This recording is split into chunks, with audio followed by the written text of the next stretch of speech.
Chapter 1. The cold wind was blowing, and the atmosphere was solemn. In the classical and solemn martial arts hall of the Fang family, two groups of people stood opposite each other. A young girl in a black suit stood in the middle of the hall, holding her proud head and coldly glancing at the group of people in front of her. She said rudely, "Where is Fang Yan? Let Fang Yan come out to fight. My son is dressing up and will come out soon." A middle-aged man with a refined face answered. He frowned slightly because he didn't like the aggressive attitude of the girl in front of him.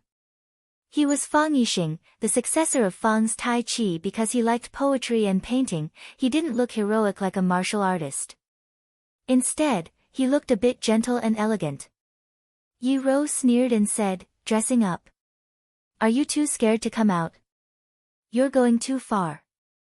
Fang Yixing looked embarrassed. But he didn't inherit the nature of martial arts from his ancestors, so he couldn't scold this girl to death even if he was a scholar. He felt very uncomfortable because of the stuffy anger in his chest. "Brother Fang Yan will come out soon. He will definitely teach you a lesson." A dignified boy waved his fist and said fiercely. As soon as the boy finished his words, the group of people burst into laughter. "When can Fang Yan beat Yi Rou? The Fang family and the Yi family have a competition every year. Since the first competition 10 years ago, when did Fang Yan beat our Rou?" "Right. He was beaten badly the first time and couldn't get out of bed for more than 10 days, right? Rou is a rare martial arts genius in the Yi family. Her left leg was broken the second time, and 2 front teeth were knocked out the third time. Let's talk about the last time. She was beaten by our Rou and pretended to be dead on the ground." "Oh, what a funny look, gossipy kids." Fang Yixing looked embarrassed. He pointed at the men of the Yi family who mocked his son and scolded, "Gossipy kids." This time, he wanted to argue for his son, but what could he do? What the other party said was the truth. Yi Rou simply waved her hand and said, "It's useless to say more. Let Fang Yan come out to fight.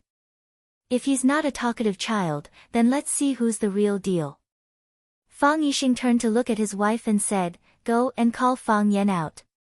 The men of our Fang family would rather die in battle than endure such humiliation."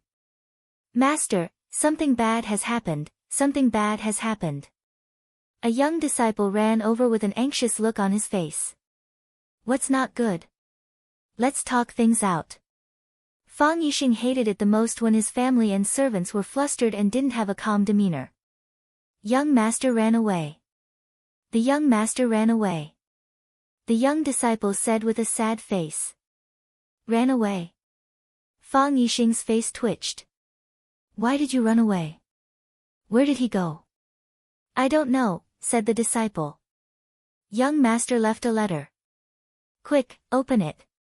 "It's not for master. It's for Miss Yi." Fang Yixing felt that he was in a bad mood. Was this son his own? Cowardly rat. Yi Rou was stunned for a moment before she sneered. "Give me the letter." The young disciple didn't dare to disobey this violent woman, so he quickly passed the letter in his hand over. Yi Rou opened the letter and found that there was only a doggerel left behind. "Stinky woman, a good man doesn't fight with a woman, a good dog doesn't block the way. I'm leaving, never to see you again. Fang Yan."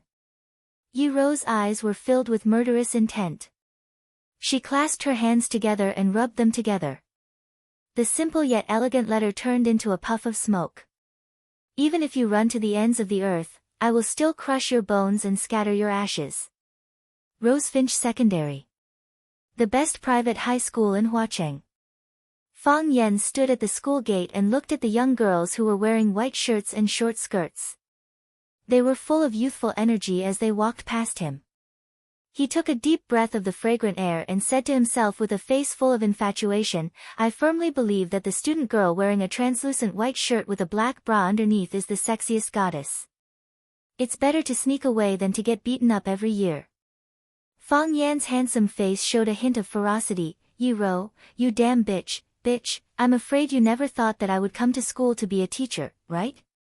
Want to beat me? No way.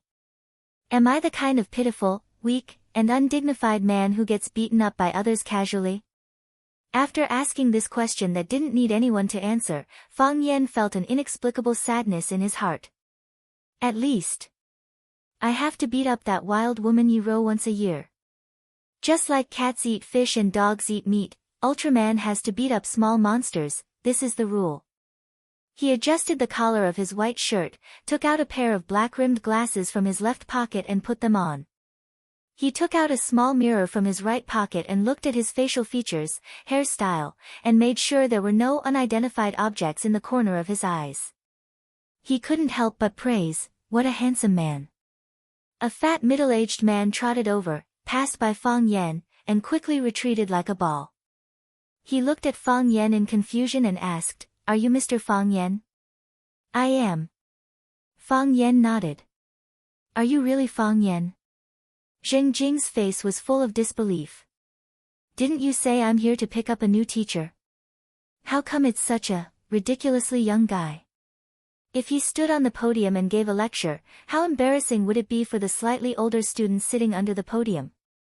You're older than the teacher."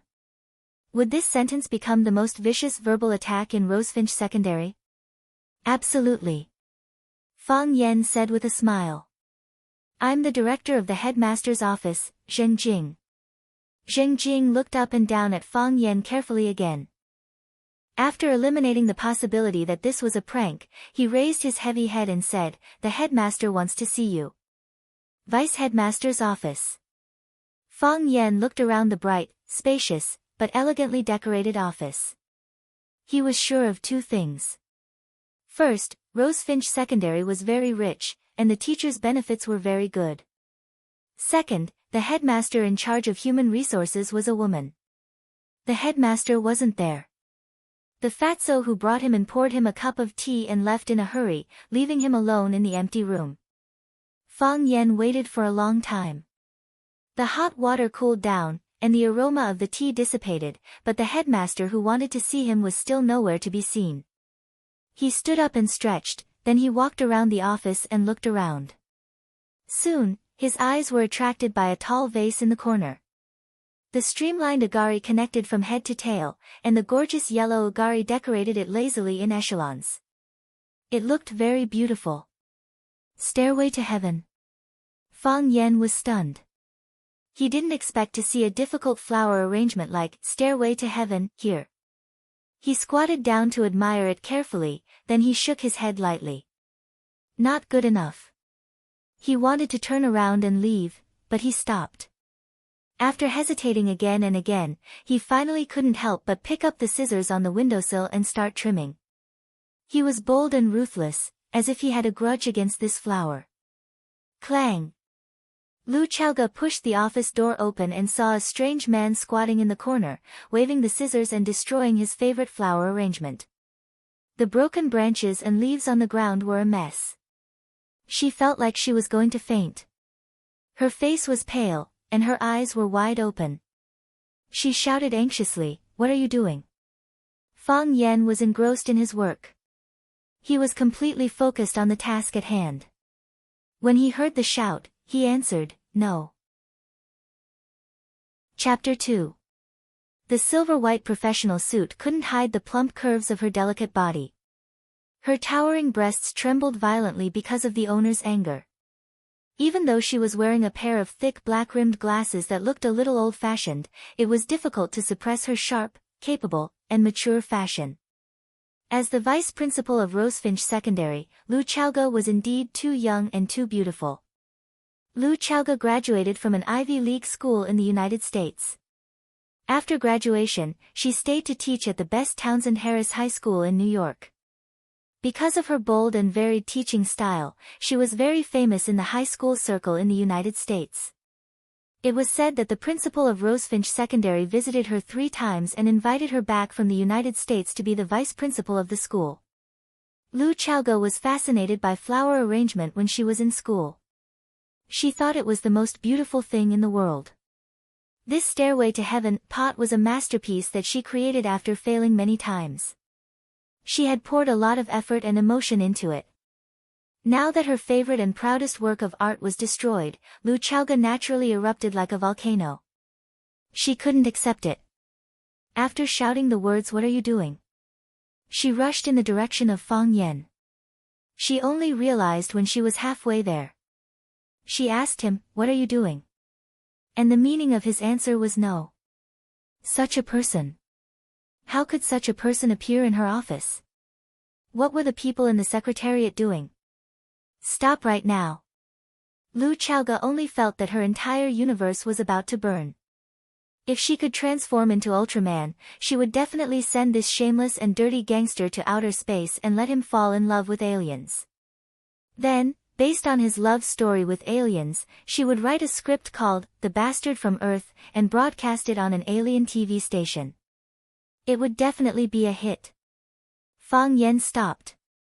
He turned to look at the outrageously beautiful woman who was rushing at him aggressively. He immediately made a defensive posture with his hands and said, "Let's talk it out. Don't be impulsive. Even if you are impulsive, you can't beat me." Lu Chaoga really didn't dare to rush.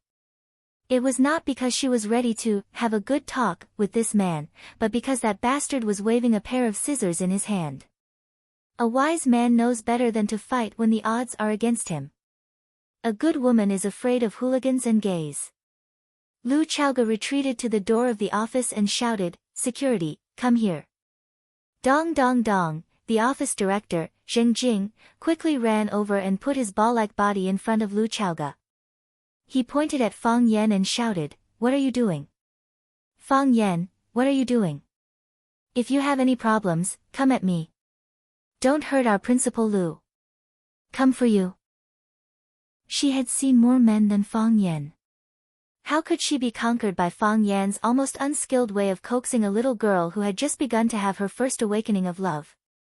No need. Lu Chaoga waved her arm and said resolutely, "Without my permission, what right do you have to touch other people's things?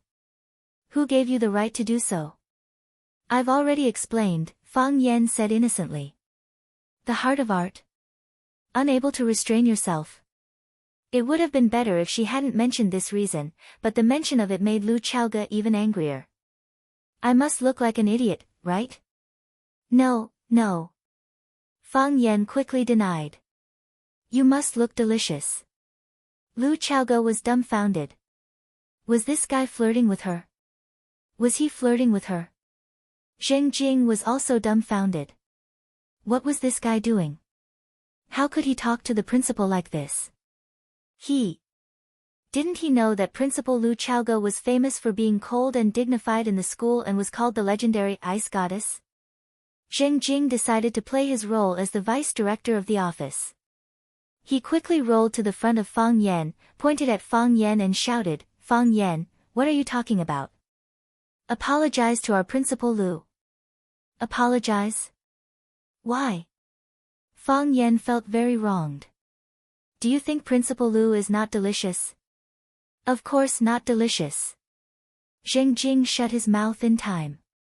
Of course Principal Lu is delicious, but even if she is delicious, we can't eat her. Why should I discuss this with you?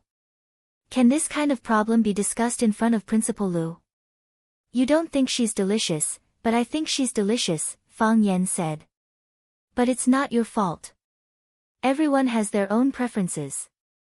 We have different aesthetic tastes. I think Principal Lu is very good. She's tall, has long legs, and has a beautiful face. If we use the standard of the secular world to evaluate her, I must give her 101 points. She's beyond my understanding and definition of a beauty. I didn't say Principal Lu is not delicious. Zheng Jing hurriedly explained. Seeing Lu Chaoga's cold eyes glancing at him, Zheng Jing was sweating profusely. He quickly changed the target and shouted at Fang Yan, "Fang Yan, what's wrong with you? Is this how you talk to the leader? Do you still want to be a teacher at Rosefinch Secondary? I've never seen such an unqualified candidate. You want to be a teacher? Dream on. Get out, get out." Fang Yan shrugged his shoulders and looked at Lu Chaoga. "I'm sorry, I'm being presumptuous. But, if you really like flower arrangement, you should be able to understand this feeling. Fang Yan looked at Jing Jing again and said, when I grow to have a good figure like yours, I'll definitely roll like a ball. You. Jing Jing wanted to lose his temper again. It seems that I failed the interview. Fang Yan shrugged his shoulders and said with a smile. He stepped toward the door. Don't go. Lu Xiaoge's eyes stared fixedly at the stairway to heaven that Fang Yan had trimmed as he shouted loudly. Chapter 3. Yes, you're not allowed to leave. Jing Jing once again rolled in front of Fang Yan, blocking his way out. Do you think it's that easy to leave after destroying something? Didn't I already apologize? Fang Yan turned to look at Lu Xiaoge, frowning slightly. This woman was harder to deal with than he had imagined, as well as superficial. Based on the usual plot in movies and TV shows, the female lead should have discovered the male lead's uniqueness by now. Then, she would grab the male lead's hand and try to get him to stay, stomp her feet and act coquettishly. She would even say with her eyes full of affection and shyness, "You're so annoying. I've already apologized. Can't you just forgive me? Can't you just forgive me? Can't you just forgive me?" He swore to God that if this woman in front of him was willing to do that to him. Fang Yan shook his head. It seemed like he was overthinking things. If apologies were useful, why would we need the school's security? Jing Jing said proudly. This guy actually dared to scold him like a ball. He was definitely going to torture him into a monkey. This line is already outdated. Nowadays, you can't use it to scare people or pick up girls. Can you change it to something else? Fang Yan looked at Jing Jing and kindly suggested. Security, security. Jing Jing shouted loudly. If words didn't work, then he could only resort to violence. Kid, I'll let you know what it means to be well versed in both literature and martial arts. This line isn't bad, although it's not very literary. Fang Yan commented. Two security guards in green uniforms quickly ran in and asked, Director Zheng, what's the matter? Tie him up, Jing Jing ordered angrily. Yes, Director Zheng. The two security guards answered and pounced on Fang Yan from both sides. Swoosh, the two of them reached out at the same time, but they ended up holding hands. Fang Yan, whom they wanted to capture, stood not too far away and looked at them with a smile. What was going on? Why was that guy dodging so quickly? He didn't even blink, and he was already gone. Get out, Lu Xiaoge suddenly said. Yes, tie him up. Jing Jing waved his hand and said. I am asking you to get out. Lu Xiaoge glared at Jing Jing and pointed her finger. You, and you. Jing Jing's fat face turned red, then purple, then white. Then, with a smile on his face, he said, Yes, we will go out now. I will stand guard at the door. If Principal Lu has any instructions, just let me know. We don't know where this person is from. Principal Lu, you must be careful. It's not that I don't understand, it's that women change fast. When he turned around to leave, Jing Jing felt that he was living an unclear, humiliating and tragic life. It shouldn't be like this, he said to himself. Clang, the door was closed, and the office was quiet again. Did you cut this? Lu Xiaoge pointed at the vase of flowers and said. I am afraid you won't believe me even if I deny it now, right? Fang Yan grinned. The corners of his lips were slightly raised, and he looked like a sunshine. Lu Xiaoge didn't notice Fang Yan's smiling face. Her eyes were still on the vase of flowers, and she said, Is this the stairway to heaven? This is the stairway to heaven in my mind, Fang Yan said. He knew that this woman should have noticed the change in the flower arrangement. Fortunately, it was not hopeless. The stairway to heaven in your mind? Flower arrangement is like painting. A good artist shouldn't be restricted by some rules and regulations. Besides, because the materials are similar, it is impossible to have two vases of the same work. Is that right? Yes. Lu Xiaoge nodded. Was this guy trying to give her a lecture? The first realm of flower arrangement is resemblance. As long as the shape echoes the name we give it, it will be fine. The second realm is spirit-likeness. It exudes that kind of temperament from the inside out, which is rare and precious. The third realm is ghost acts. I have seen it, but I can't do it. The fourth realm is heaven crafting. That is a legend. Ghost acts? Lu Xiaoge was shocked. She was also a fan of flower arrangement. How could she not know the realm of this ghost acts? You have seen it? Yes. Fang Yan nodded. Your stairway to heaven belongs to spirit-likeness. Do you have any objections to my evaluation? Although she was unwilling, Lu Xiaoge still nodded frankly and said, I am also a beginner. Have you been to Wudang Mountain? Fang Yan asked. No. Lu Xiaoge shook her head. Have you seen the stairway to heaven? On TV or in pictures, there is a mountain road on Wudang Mountain. Yes. Lu Xiaoge nodded. Simple and unadorned, surrounded by mist. When you look up, you can't see the end. Fang Yan walked to Lu Xiaoge's side and stood side by side with her. He pointed at the flower arrangement and said, the origin of the name Stairway to Heaven is based on the Stairway to Heaven in Wudang Mountain, right? Yes. Although the linear eucalyptus that you chose echoes from the beginning to the end, the bad part is the beginning. What is heaven? What can't be seen or touched is heaven. I cut out the Euclid to give the imagination a lot of room for imagination. Heaven shouldn't have boundaries. And this yellow handrail, although the layout is lazy and relaxed, it doesn't match the theme of the Stairway to Heaven. What doesn't match? Complexity. The Stairway to Heaven is a path that goes straight into the clouds. It is simple and straight. Although these yellow handrails add beauty to it, they are also a burden. This is a common problem of female flower arrangers when they create art. They feel that every flower is beautiful and they don't want to abandon every leaf. In the end, it became this happy ending. The Stairway to Heaven doesn't need too many embellishments, and it doesn't need too bright colors. It's domineering and direct, simple and spiritual. I only need 3 flowers. The flowers aren't the main point, the eucalyptus is. I understand. Lu Xiaoge sighed softly. I also have the same problem that those women often have. It's normal. Fang Yan smiled. Because you are also a woman. Lu Xiaoge glared at him fiercely. Then she remembered that when she asked him what he was doing, he replied with the word, no. She walked back to her large desk and sat down. She looked up at Fang Yan standing in front of her and said, you want to be a teacher? Yes. Fang Yan smiled and nodded. Why? Lu Xiaoge asked. Why do you want to be a teacher? My grandfather is a teacher. Fang Yan answered without any hesitation. Before coming to the interview, he had already guessed that the head examiner might ask such a lousy question. Therefore, he had already filled in a perfect answer sheet in his heart. My grandfather's grandfather is also a teacher. My father is a teacher. Even my mother was a kindergarten teacher before my father hooked her up with my mother.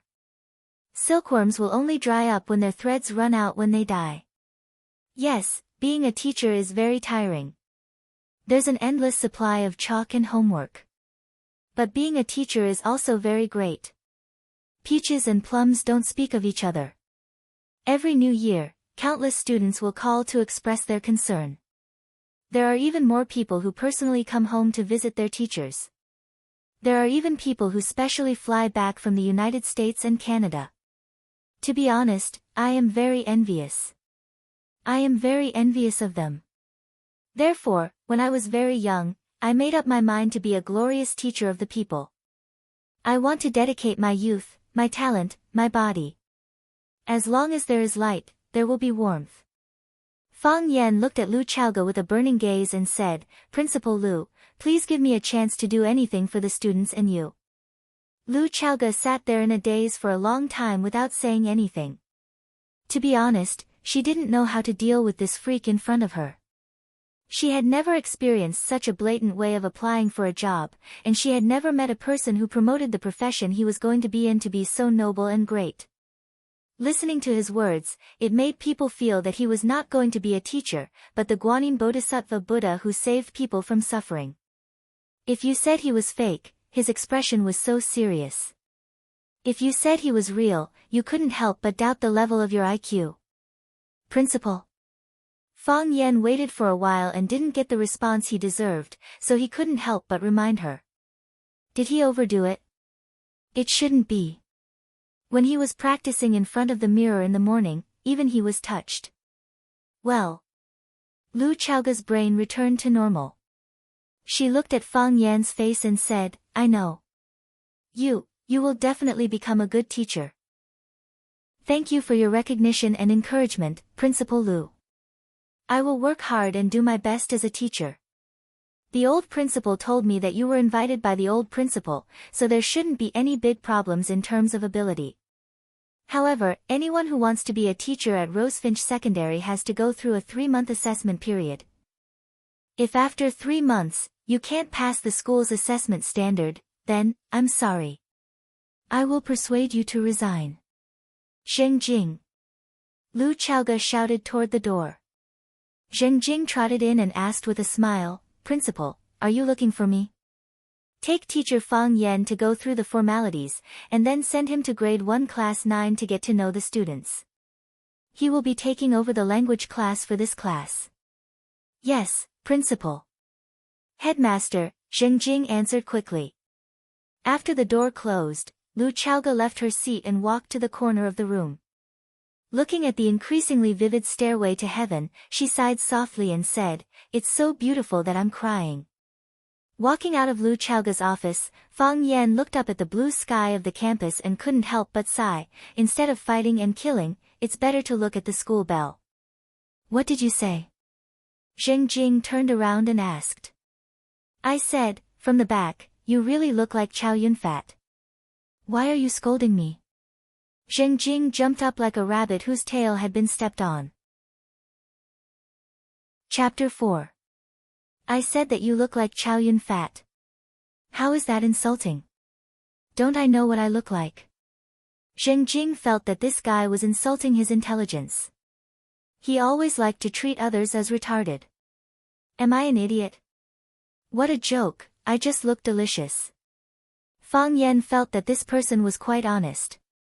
Director Zheng, you can have no confidence in yourself, but you can't erase your great image in other people's eyes.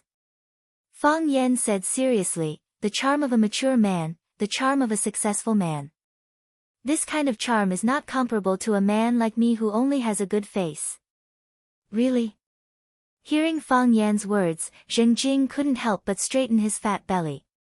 As the deputy director of Rosefinch's office, he felt that he was quite charming most of the time. Didn't the new clerks like to joke with him and wink at him? That's right. Fang Yan nodded with certainty. My goal in life is to be Director Zheng. I don't know when I can become a model of a successful man like Director Zheng. I'm afraid I won't have a chance in this lifetime, right? Actually, you are not bad. Zheng Jing had a little good impression of Fang Yan. But, this is a school. As a teacher, you have to pay attention to your image and words. Think about it, whose office did you go to today? That was Principal Lu's office. You cut her flower arrangement without asking for her permission. Oh, my mother, do you know how much Principal Lu loves her flowers and plants? She doesn't allow the auntie to clean the office for her. She takes care of those little babies herself. But you, as soon as you go in, you cut. You are lucky that Principal Lu didn't cut you. By the way, why didn't Principal Lu cut you? Maybe because Principal Lu thinks that I cut it better, Fang Yan said modestly. Impossible. Zheng Jing directly denied Fang Yan's conclusion. Principal Lu is famous for her picky taste. How can an ordinary person enter her eyes? I think it's because of you that you don't know the rules. As a leader, Principal Lu should also sympathize with the new staff, right? However, you can't do it again. You can't do it again. I definitely won't. Fang Yan hurriedly promised. That. Director Zheng, I say, why do I feel that you are a little hostile towards me? I just got here and don't know the rules. Did I do something wrong to make you angry? Zheng Jing glanced at Fang Yan coldly and said, do you know who President Liu is? The vice principal of Rosefinch Secondary. What else? I don't know. If you don't know, then there's no need to know. Zheng Jing's tone became a little fierce, and he said with a sneer, however, you should respect Principal Liu in the future. Don't talk with a cheeky face, and don't think that a toad can eat swan meat. Otherwise, hee. Do you have a crush on her? Fang Yan asked in a low voice. Zheng Jing was shocked. He glanced around and found that no one heard their conversation. Then he was relieved and said angrily, Fang Yan, don't talk nonsense. How can I like President Liu? Is there someone else who likes her? You shouldn't know these things. Remember my words. Stay away from President Liu. Don't be like those other guys who don't know the immensity of heaven and earth. Otherwise, you will have to bear the consequences. Director Zheng. Fang Yan took Zheng Jing's fat hand and said, do you think I deserve President Liu? Of course not, Zheng Jing said resolutely. Only that legendary figure was worthy of Principal Liu. He's a ninth heaven flying dragon, and you're just a small loach in a pond. Then what else are you worried about? Fang Yan said with a smile. I don't have any obvious shortcomings, but I have a lot of advantages. One of them is knowing one's own limitations. I just want to flatter President Liu and ask her to take care of me in the future. As for the rest, I don't even think about it. I don't dare to think about it. A poor teacher wants to hit on the vice president of the school. Isn't that asking for trouble? That's true. Zheng Jing nodded. Let's go. I'll take you to go through the procedures and then take you to the 9th class to see your students. Class 9, that's not a place that makes people worry. Work hard. Otherwise, if you can't pass the probation period, you will still be kicked out. Rosefinch Secondary is not a school where cats and dogs can be teachers. That's right. How can cats and dogs be teachers? Just let them catch the rats and guard the gate, Fang Yan said in agreement. Zheng Jing walked a few steps and turned to stare at Fang Yan and said, why do I feel like you are scolding me again? Director Zheng, I'm innocent. You are my light and my idol. How can I scold you? The uniform of Rosefinch Secondary was very beautiful. The girls wore white shirts and a red and black checkered skirt. A few girls wore beautiful leggings, but most of them revealed a large part of their smooth and beautiful calves. The guy was wearing a white shirt with a black zipper tie, a pair of black pants, and a pair of white sneakers. He looked fashionable and casual. If it was autumn or winter, they would wear a dark blue blazer. Fang Yan stood on the podium and looked at the students below the podium. The students also looked at Fang Yan, who was standing on the podium, strangely. Another new student? Looks like this guy is a bit old. Someone whispered. But he looks quite handsome. Wow, he's smiling. He looks so good when he smiles. That's my favorite dish. Zheng Jing cleared his throat and suppressed the whispers below the stage. He then said, dear students, let me introduce you. Standing next to me is the new teacher, Fang Yan.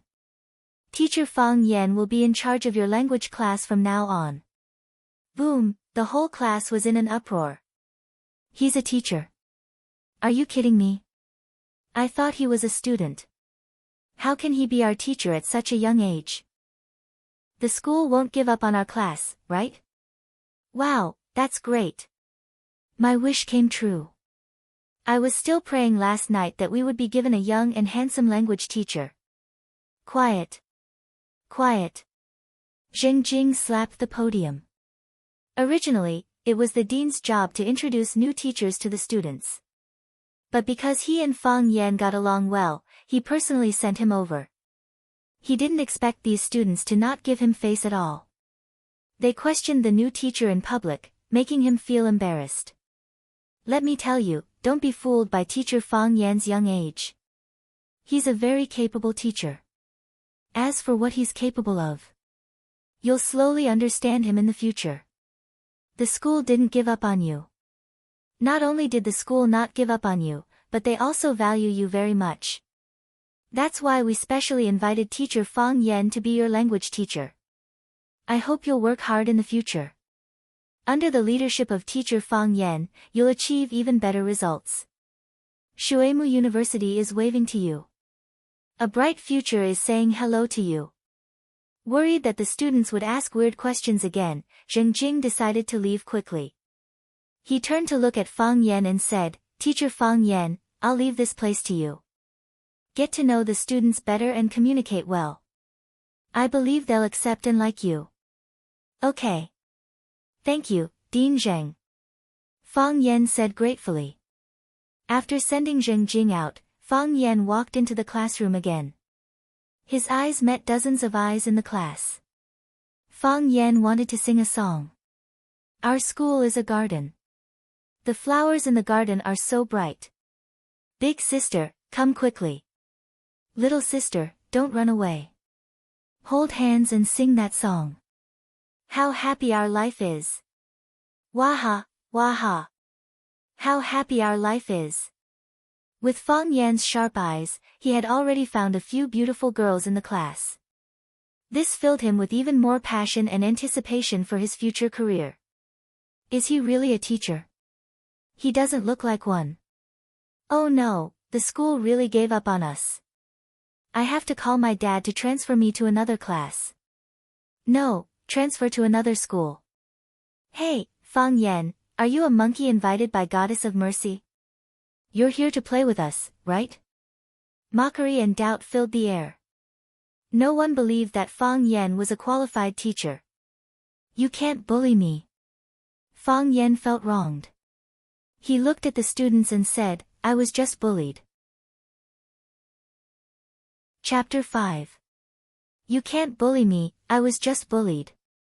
What kind of **t reason is that? The classroom was quiet for a moment, then the students became even noisier. Teacher, does your mom know you're so cute? So you were just bullied. Who's helping the people get rid of the evil? Waha, he's really a monkey hired by Goddess of Mercy to make us happy. Mr. Fang, do you know how to do a somersault? Do a somersault for us. Fang Yan was not angry. He stood on the podium and smiled as he watched the students make a ruckus at him. Gradually, the students realized that something was wrong. Silence was the precursor of a storm. This guy had such a wretched smile as if he had a card up his sleeve. He definitely had a killer move that he hadn't used yet. Some of the smarter students shut their mouths. 1, 2, 3, more and more people became silent, and the classroom became quieter. What right do you have to be my teacher? A sudden voice came from the back. The students turned around and saw that the person who stood up was the muscular man who wore a pair of thick glasses and studied the 24 histories all day long. Their eyes were filled with excitement. There's going to be a good show. Huang Haoren was a smart person, but he didn't stay silent like the other students. Some things that others didn't say, he would say. Some things that others didn't do, he would do. Huang Haoren's father was a reporter from the Huaxia Metropolis Daily, and his mother was a university professor. Strictly speaking, his family was also a scholarly family. Huang Haoren's language level was very good, and his writing skills were excellent. Because he was the first in his class during the high school entrance examination, he was appointed as the temporary language class representative of Class 9 when he entered Rosefinch High School. His dream was to become a reporter who exposed the abuses of the times.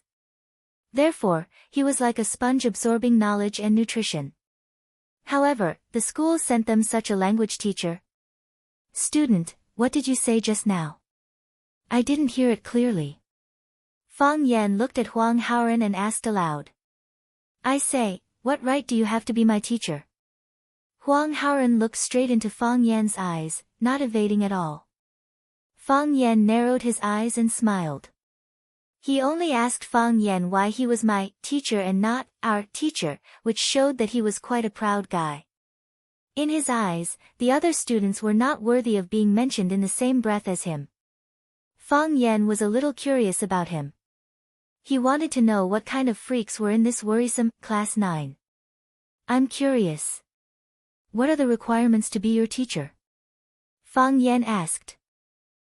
Huang Haoren closed the 24 histories in his hand and said in a loud and clear voice, my teacher must be erudite from the past to the present, widely read and memorize, to be familiar with the official history by heart, and to have unofficial history as a model. Rich social experience, understanding of ideas. This kind of person is worthy to be my teacher.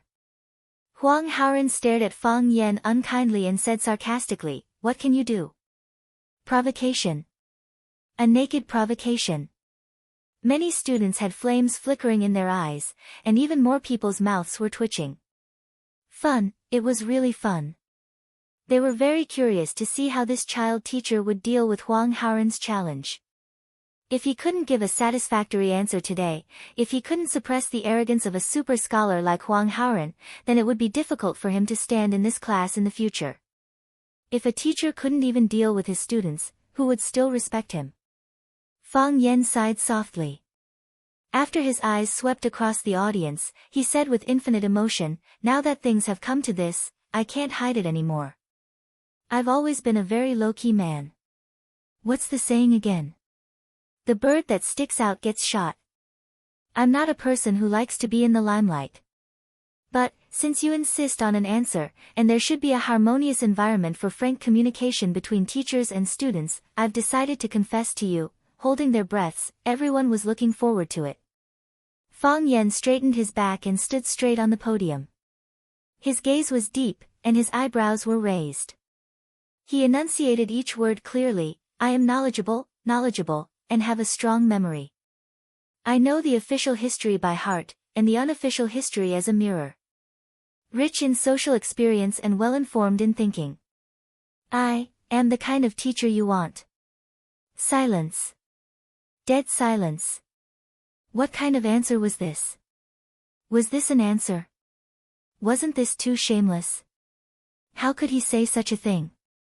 Pfft, someone couldn't help laughing. Sorry, I didn't mean it. A little fatso's face was red and he waved his hand to apologize. This laughter seemed to be a secret signal. After a few seconds, the others also laughed. Mr. Fang, don't be so nice, okay? I found that I kind of like you. Teacher Fang, why don't you stop teaching language and teach us how to tell jokes? Really too shameless, Huang Haoren's expression was extremely embarrassed. Untalented and incompetent, yet arrogant and conceited. Such a teacher, he was completely disappointed. Pa, Fang Yan knocked on the table with an eraser and shouted, quiet. Quiet. Everyone be serious, we're in class. So, everyone laughed even more happily. This guy was too funny. Fang Yan also grinned and said, you don't believe me? I don't believe you, all the students answered in unison. How can I make you believe me? I'll ask you 3 questions. As long as you can answer them correctly, you pass. Huang Haoren said aloud. Don't worry, I won't deliberately make things difficult for you. If you think it's unfair, you can also ask me 3 questions. Is the scope of the test limited to high school Chinese knowledge? Huang Haoren sneered and said, you only know high school Chinese knowledge. I'm afraid that when I set the questions, the content is beyond high school Chinese knowledge, and you'll say that I'm cheating. Fang Yan said. Then let's start. Huang Haoren snorted coldly. In addition to being an instrument, the bell and drum also refer to time in ancient times. What time does the drum refer to? Night. Fang Yan answered without hesitation. Huang Haoren was not surprised that Fang Yan could answer this question correctly. This was a common-sense question. If one had a broader knowledge, such a question would not be difficult for many people. Which historical story does the swan goose sending letters originate from? Fang Yan looked at the students and asked, do you know the answer? I don't know. If you know, you won't say it. Teacher, other people's answers don't count. If it counts, it's your loss. Cheating, this is cheating. Fang Yan smiled and said, I asked if you know the answer. I just want to say the answer when you don't know. This way, I can show that I'm better than you and have the qualifications to be your teacher. Fang Yan looked at Huang Haoran and said, this sentence comes from the story, Su Wu Shepherd's Sheep. Book of Han, 54. Several months later, the Zhao Emperor ascended the throne. Several years later, the Xiongnu and Han made peace. The Han sought Wu and the others. The Xiongnu said that Wu died. Later, the Han envoy returned to the Xiongnu.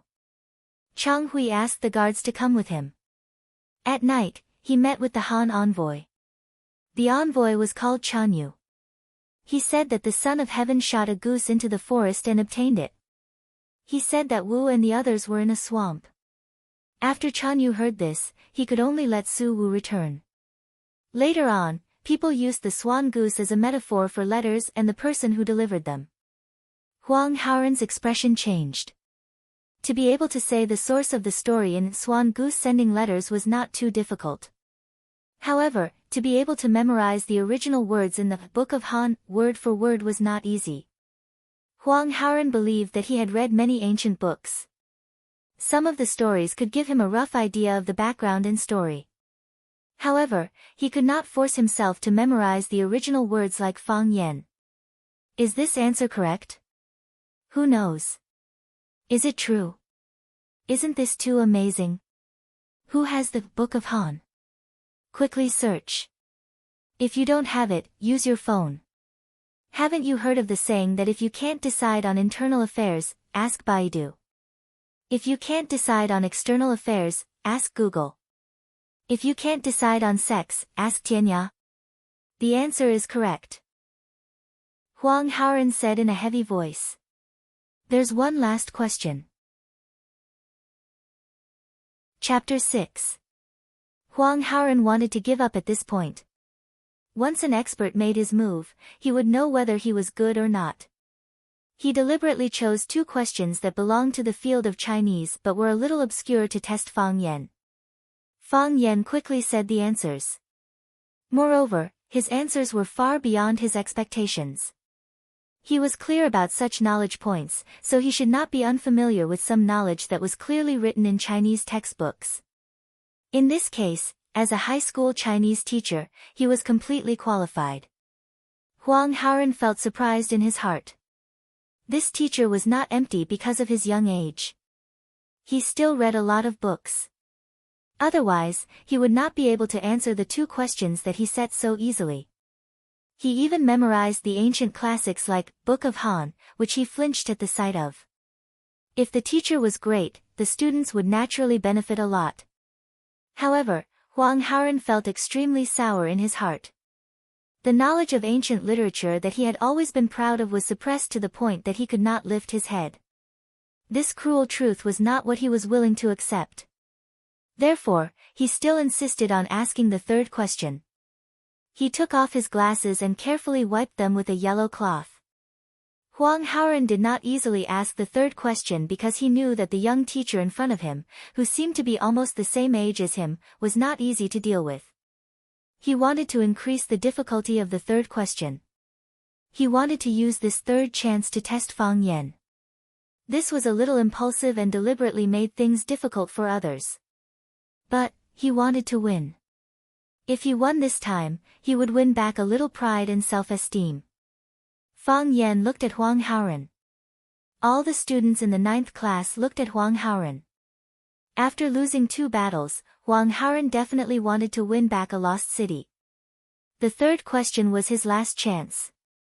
What would he be tested on the 3rd question? Huang Haoran put on his glasses, held the glasses cloth tightly in his palm, and said softly, recite, Laozi 5,000 wen. What? Many students did not understand. What was Laozi 5,000 wen? It's Tao Te Ching. A student replied. Wow, all the students stared at Huang Haoran as if they were looking at a madman. Wasn't this man too vicious? Many people weren't familiar with Laozi's 5,000 writings, but they more or less had some understanding of Tao Te Ching. Not to mention that the ancient texts were difficult to memorize, just the length of the Tao Te Ching alone was enough to give people a splitting headache. The name, Laozi's 5,000 writings, was already very clear. This essay had more than 5,000 words.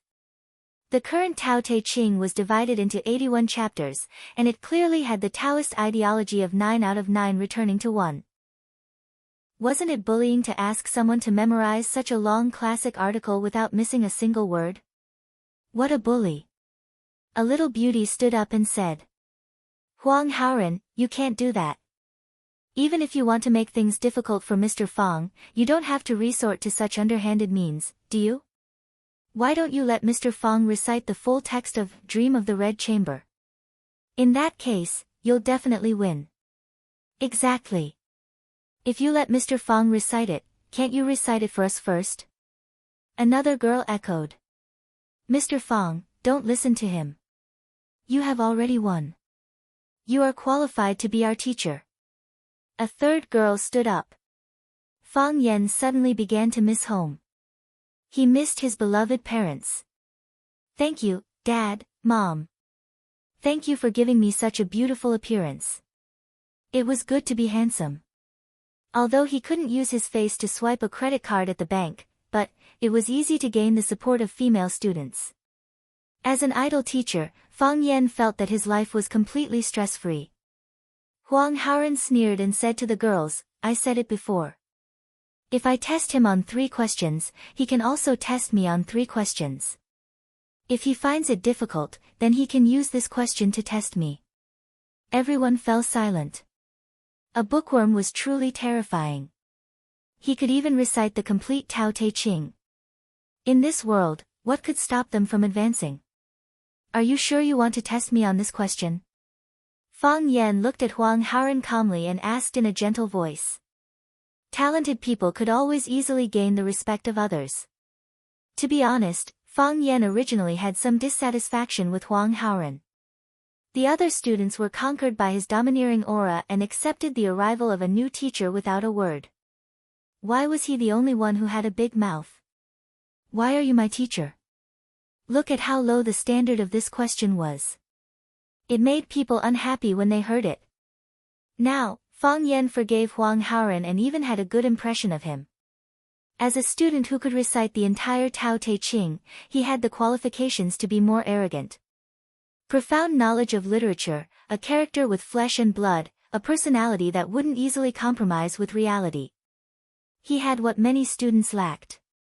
If everyone in the 9th class was like Huang Haoran, Fong Yen wouldn't have the face and qualifications to stay as a teacher.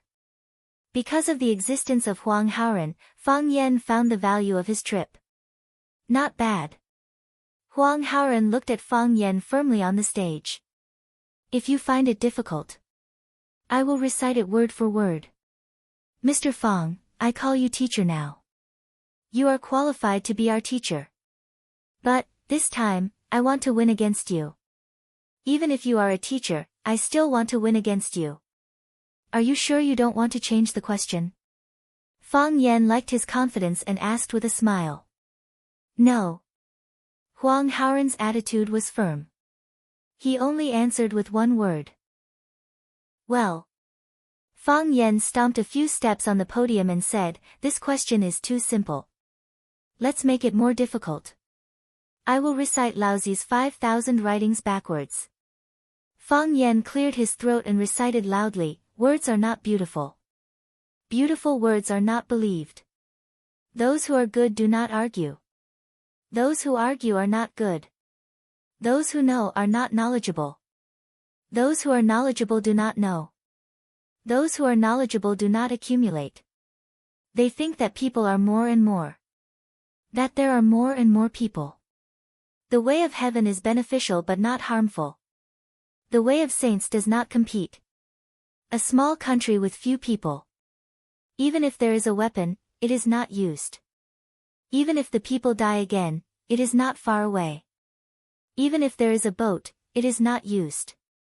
Even if there is an armor, it is not used. Make the people unite and use it. Be willing to eat, wear beautiful clothes, live in peace, enjoy the customs. Look at each other across the country, the chickens and dogs can hear each other, the people do not come in contact until they die. Fang Yan recited while writing on the blackboard. Lines of beautiful cursive script flowed out from the bottom of his hand like mercury, creating a wonderful rhythm with his voice. He recited faster and faster, his hands moved faster and faster, the chalk rubbing against the blackboard made a clicking sound. The incantation was clear and carried with it an awe-inspiring righteousness, the calligraphy was elegant and smooth, the reciter, the blackboard writer, and the 1,000-year-old classic, Tao Te Ching, merged into one. He was Li Bai's 100 drinking poems, he was a beautiful youth dancing in the bamboo sea, he was Ji Kang's Guangling Sant before his execution. Any kind of artistic expression to the extreme could exude a soul-stirring and conquering beauty. The Tao can be said, but it is not the Tao. The name can be named, but it is not the name. The nameless beginning of heaven and earth. The name is the mother of all things. Therefore there is no desire to observe its wonders. Often there is desire to observe its wonders. These two come from the same source but have different names, both are mysterious. The mystery of the mystery, the door of all wonders. Finally, when he finished reciting the first sentence of the Tao Te Ching, the chalk in his hand broke because he used too much force. The youth's smile was clear and bright, his posture wild. The sunlight outside the window was warm, smearing a layer of gold on his body. At this moment, he was like a god. Silence. Then, all the students stood up. Clap, clap, clap. The applause was like a clap of thunder, the corners of their eyes glistening with tears. Chapter 7. So cool. He was so handsome that bubbles were popping. That was what all the students in the 9th class thought. Before this, no one had thought that ancient literature, which was boring to them, could be presented in such a cool and spectacular way. Was this the national culture that they had abandoned? Was this the antique that they were unwilling to talk about or look at? If I could do this, how many girls would I be able to pick up? Many boys secretly thought to themselves. Thinking of the beautiful and lascivious future, they looked at Fang Yan with deep love. What a good teacher, they thought to themselves. The school really takes care of them. Huang Haoran's eyes were also red. He took off his glasses again and wiped the corners of his eyes with a cloth. Then, he put on his glasses and walked to the middle of the aisle. He bowed deeply to Fang Yan and said, "Mr. Fang, I lost. I'm convinced of my loss." Fang Yan looked at him with a smile and said, "Isn't it too early to admit defeat?" To be honest, if Huang Haoran had other problems, or if he had to memorize another ancient text, Fang Yan really wasn't sure that he could memorize it. However, he actually asked for Tao Te Ching. Fang Yan was born in a Tai Chi family. His father, who was an old pedant, couldn't practice martial arts, but he pinned the hope of the family's martial arts revival on his precious son. Fang Yan also worked extremely hard, but he met Yi Ro, the rare freak of the Yi family in 100 years. Therefore, he could only fight and lose again and again. She knocked out his front teeth, broke his hair, and beat him until he lay on the ground crying for his parents. Fang Yan really couldn't imagine how she would trample on him this year, so he simply left his books and ran away from home. His father, Fang Yixing, not only forced him to practice martial arts, but he also forced him to be well versed in both literature and martial arts. He had been reading extensively under his father's guidance since he was a child, and Tao Te Ching, which was known as the highest classic of Taoism, was the 5th book that Fang Yan first read. In order to comprehend all things and improve the Taiji realm, Fang Yan read and thought about it every night, dissecting it word by word. Therefore, when he heard that Huang Haoran's 3rd question was to recite the Tao Te Ching, he really had the urge to laugh out loud. He was impulsive, but he didn't laugh out loud. Instead, he boasted that he would recite the Tao Te Ching backwards. The performance was perfect, and the effect was amazing. Seeing their fanatical gazes, Fang Yan secretly gave himself 32 thumbs up in his heart. Huang Haoran looked at Fang Yan in confusion, not understanding what he meant by that. We've agreed that you'll give me 3 questions, and I'll give you 3 questions, Fang Yan reminded. Don't tell me you've already forgotten. Teacher, there's no need for the test, right? Huang Haoren definitely can't beat you, a lively girl shouted loudly. That's right, I always thought that Huang Haoren was a top student, but now I realize that Mr. Fang is the flower of the top students. A naughty boy said that Huang Haoren was no match for Fang Yan. Mr. Fang, do you have a girlfriend?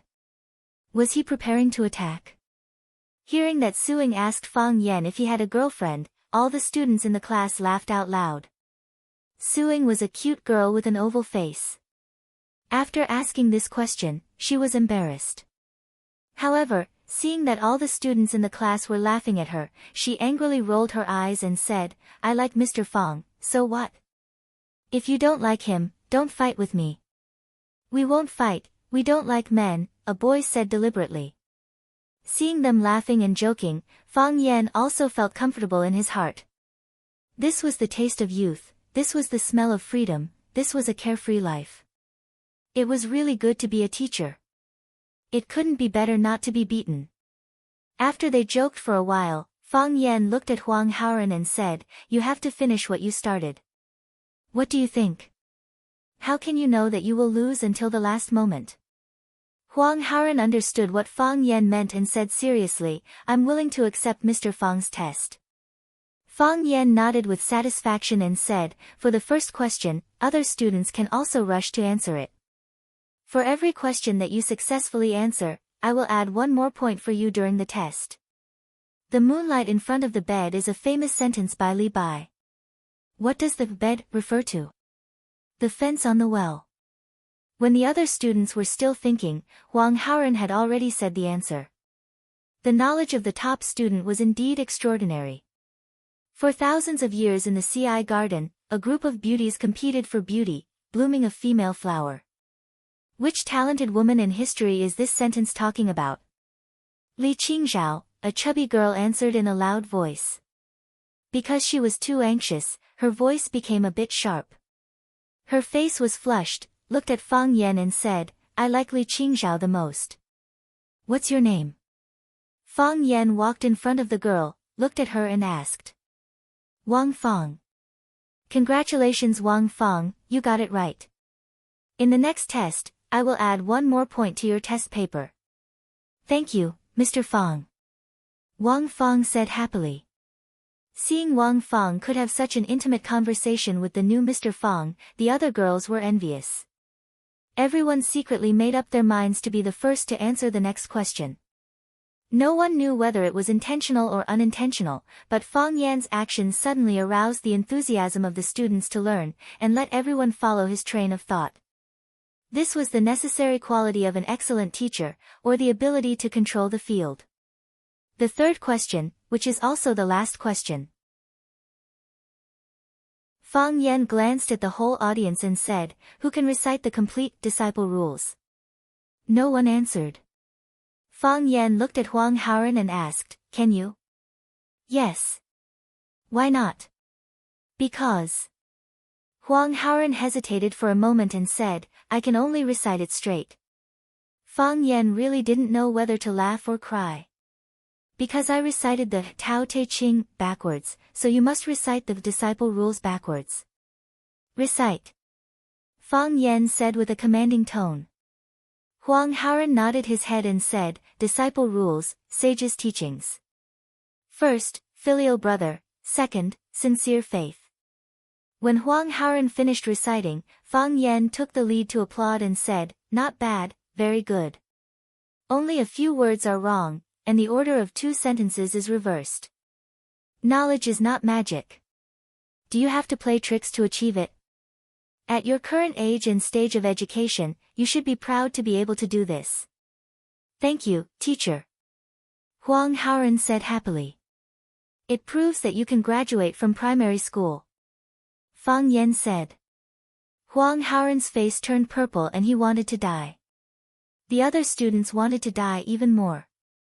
Huang Haoren had only graduated from primary school. What level were they? Kindergarten? You're not convinced? Fang Yan took a panoramic view of their expressions and said with a smile, in fact, that Disciple Rules was indeed a children's primer. You don't deny this, right? Mr. Fang, you can't blame us. Nowadays, the school always asks us to recite this and that, but never the Disciple Rules. Besides, it's not a test. It's useless for us to recite it. Indeed, you can't be blamed.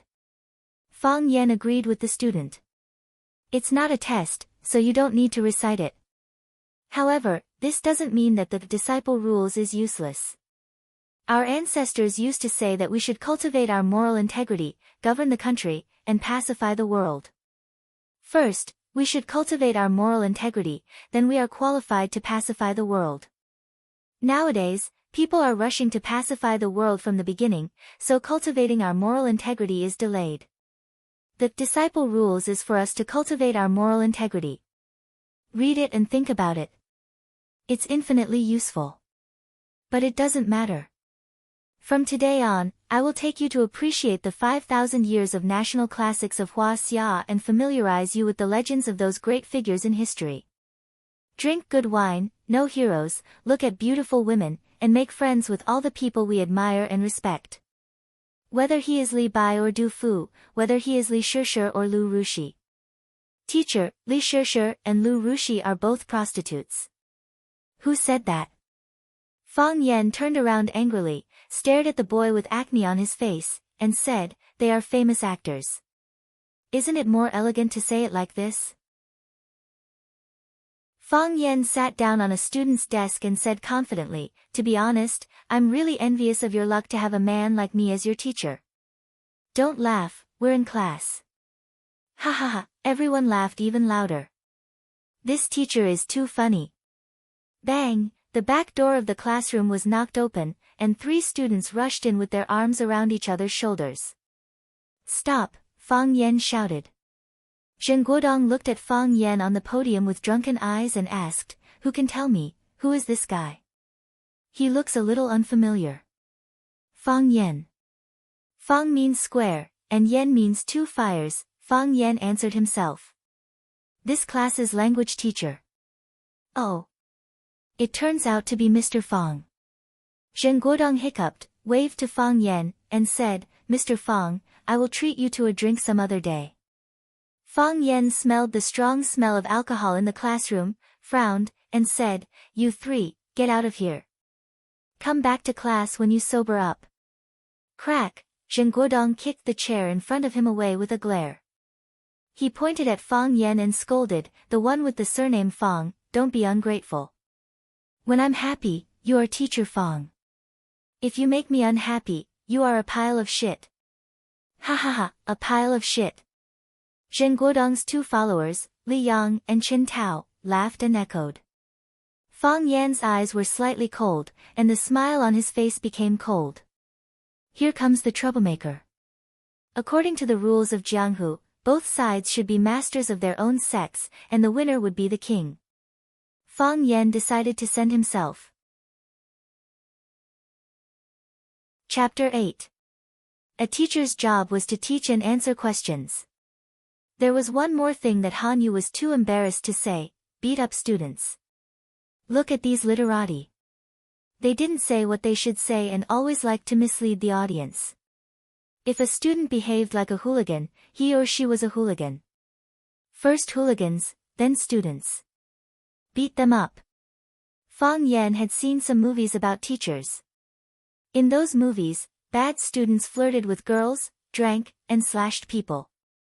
He just laughed it off and didn't take it to heart.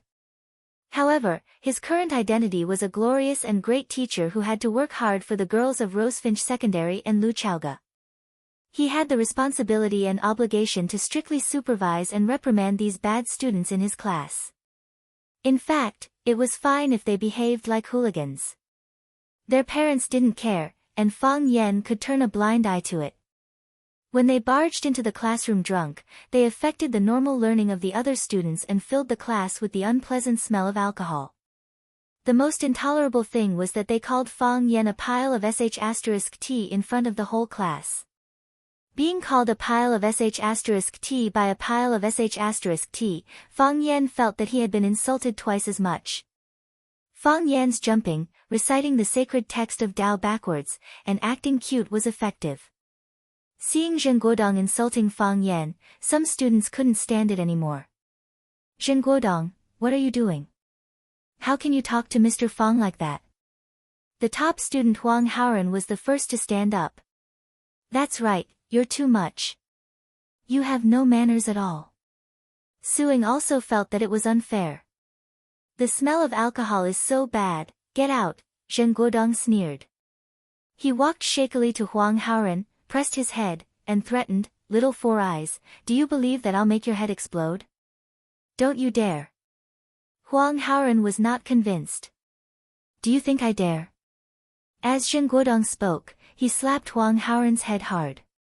Huang Haoren was a skinny student, and when he was slapped, his head hit the desk with a loud thud. When he raised his head, his glasses were cracked and his forehead was purplish red. Ah, the girls in the class screamed. Shut up! Zheng Guodong roared. Who else dares to stand out? You'll end up like Huang Haoren. The class quieted down. All the students looked at Kong Guodong in surprise. It seemed that they were extremely fearful of him. Fang Yan sneered in his heart. It seemed that these guys were very prestigious. Fang Yan stepped down from the podium and walked towards the back door. Zheng Guodong stood beside Huang Haoren and stared at Fang Yan provocatively.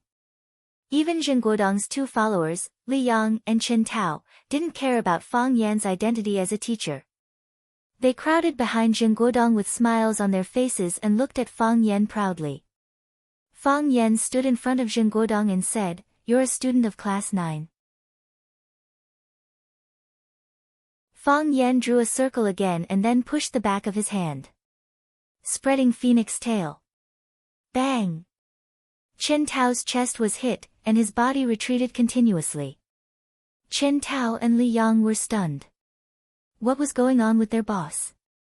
Why did he specifically attack them? Why aren't you coming to help? Zheng Guodong was drunk and hatred attacked his heart. He pounced on Fang Yan while shouting. Today, I will tear this bastard apart. Chen Tao and Li Yang quickly stood up to help. They didn't dare to let Zheng Guodong suffer. Thus, the whole class saw a magical scene. I will kill you. You dare to poke my eye. Li Yang punched Chen Tao's face. You bastard, you kicked my balls. I will fight you. Zheng Guodong's nose was hit. You dare to hit me, you dare to hit me.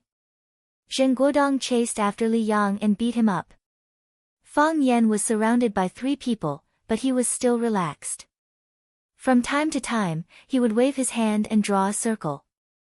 It was better than taking a leisurely stroll. On the surface, it seemed that the inelegant melee that was taking place had nothing to do with him. He was just an outsider who was in the game. I thought they were good brothers. It turns out that 2 of them are spies. A student was stunned for a long time and said with infinite emotion. Chapter 9. Kong Guodong lay on the ground, panting. His nose was bleeding, and his eyes were red and swollen. He looked very embarrassed. His 2 good brothers, Li Yang and Chen Tao, gave him a few punches and kicks respectively in the face and body. After that, he was completely sober. Even though his family background was extraordinary, it was still against human ethics and the mainstream values of society for a student to beat a teacher. He was still a little scared. However, the fear was quickly replaced by shame and anger. It must be him. Kong Guodong thought in his heart. He was not a fool. How could he not know that there was something fishy about it? He knew Li Yang and Chen Tao. These 2 brothers would not beat him for no reason. Besides, Li Yang and Chen Tao were also lying beside him at this time. The 2 of them were more seriously injured than him.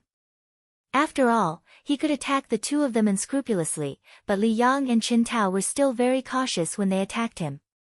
However, how did the second fire do it? He did not even see him make a move. Why were there punches and kicks all hitting their own people? Fang Yan squatted on the ground and asked, "Are you all right?" "Fang, you have guts."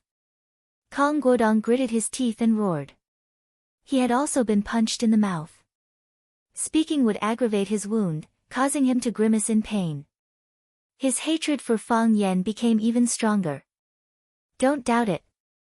I will definitely marry a wife and have a few children in the future," Fang Yan said. "I have such good genes. It will be a loss for all mankind if I don't have a few children. If you dare to play with me, I will make you wish you were dead. Just you wait. Soon you will be kicked out of Rosefinch. Just you wait. You want to teach in Rosefinch? No way. You still have so much strength to speak. It seems that you are not hurt at all," Fang Yan said. He stood up and stared at Kong Guodong condescendingly. He shouted in a deep voice, "Drinking and fighting, roaring in the classroom, beating teachers and classmates. Are you still students? Are you still like a student? You are gangsters, criminals. I will propose to the school to punish you for your lawless behavior." Kong Guodong was so angry that he almost fainted. He struggled to get up from the ground, stared at Fang Yan viciously, and shouted in a hoarse voice, "Fang Yan. Fang, you will soon get your retribution. You will soon receive retribution." Li Yang and Qin Tao also got up. The three of them looked at Fang Yan with eyes full of mockery and sympathy. Then, they supported each other and walked out of the classroom. The previous fight between them was written off, and they became an unhappy family again. Fang Yan watched them leave, then turned to the students behind him and said, "These students are too much. Teacher, as your teacher, I have the responsibility and obligation to lead by example. I will use my actions to set an example for all of you. We must resolutely fight against the evil forces and rogue students," Fang Yan said with his head held high and chest puffed out, looking like he was ready to die a martyr. His father is a member of the school board. Huang Haoren covered his forehead and said in a low voice. Fang Yan's expression became stiff. He opened his mouth and said bitterly, "It's too late for me to catch up and apologize now, right?" No answer was the best answer. It seemed that it was really too late. Looking at the pot of Stairway to Heaven in the corner, Lu Chaoge was a little annoyed and angry. Did this guy really come to be a teacher? Why did a very influential school board member call her office to fire her and hold her criminally responsible when she was only in class for the first period? A teacher beating a student was extremely serious. If this matter was spread out, the impact on the school's reputation would be extremely bad. What era was it now? How could they punish students? Young people are still too impulsive. Lu Chaoge gently shook her head in her heart. Knock knock, someone knocked on the door of the office. Lu Chaoge left the corner, walked to the desk and sat down. Then she shouted, "Come in." Fang Yan pushed the door and came in. He looked at Lu Chaoge with a face full of smiles and said, "Principal Lu, are you looking for me?" "Sit." Lu Chaoge pointed to the chair in front of her. She was going to have a good talk with him in a businesslike manner. She would criticize him and then let him go. It was also an explanation to the old principal. "Thank you, Principal Lu." Fang Yan walked to Lu Chaoge's big desk and pulled out a chair and sat down. "I didn't expect to meet Principal Lu so soon. It's really fate." Lu Chaoge felt a fire in her chest. She couldn't get it out and couldn't get it down. It made her very uncomfortable to hold it in. Why did she want to be rude to this bastard when she saw him? This is not fate. I have something to talk to you about. Lu Chaoge cut off his delusion with one sentence. "No, this is fate," Fang Yan said. "Principal Lu, think about it. There are more than 200 teachers in our school, and there are even more staff in the office. Why did Principal Lu look for me instead of them? If this is not fate, what is it?" Lu Chaoge forcibly suppressed the impulse to drive him out immediately and went straight to the topic. She said, someone reported to me that you had a violent conflict with the students. Is that true? Fang Yan sighed softly and said, Principal Lu, to tell you the truth, before I took this job, I thought that I would encounter such a thing. I've already made sufficient mental preparations. The students are still young. It is easy for young people to lose control of their emotions and do some impulsive things. This is inevitable.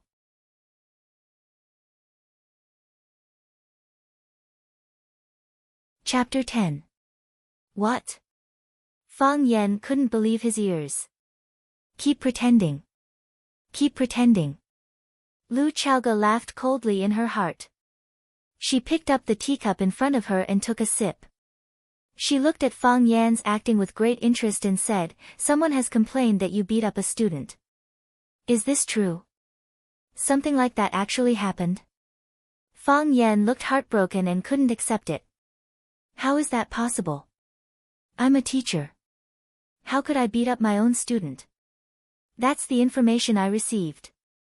Fang Yan, you have the responsibility to give me an explanation. In addition, the complainant wants you to be held criminally responsible. Fang Yan's face was ashen and his heart was like dead ashes. He said with great exhaustion, I didn't expect it to be like this. I didn't expect it to be like this. I tried my best to protect them and protect them from harm. I thought that was what a good teacher was like, a qualified teacher. I didn't expect them to treat me like this.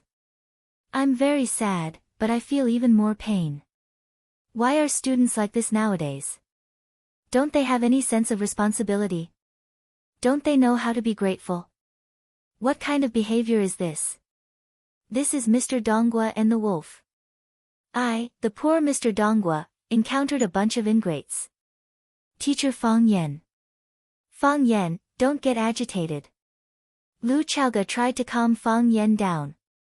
What's the truth? What's going on? It's like this. Fang Yan licked his lips and said, It's a long story. Can I have a cup of water? You sit, I'll pour it myself. Lu Chaoge felt very innocent. She didn't even prepare to get up. Fang Yan ran to pour a cup of water and brought it to Lu Chaoge. He asked, Do you have tea leaves? Give me a few. I'm used to drinking it. Plain water is tasteless. Lu Chaoge looked at him for a few seconds.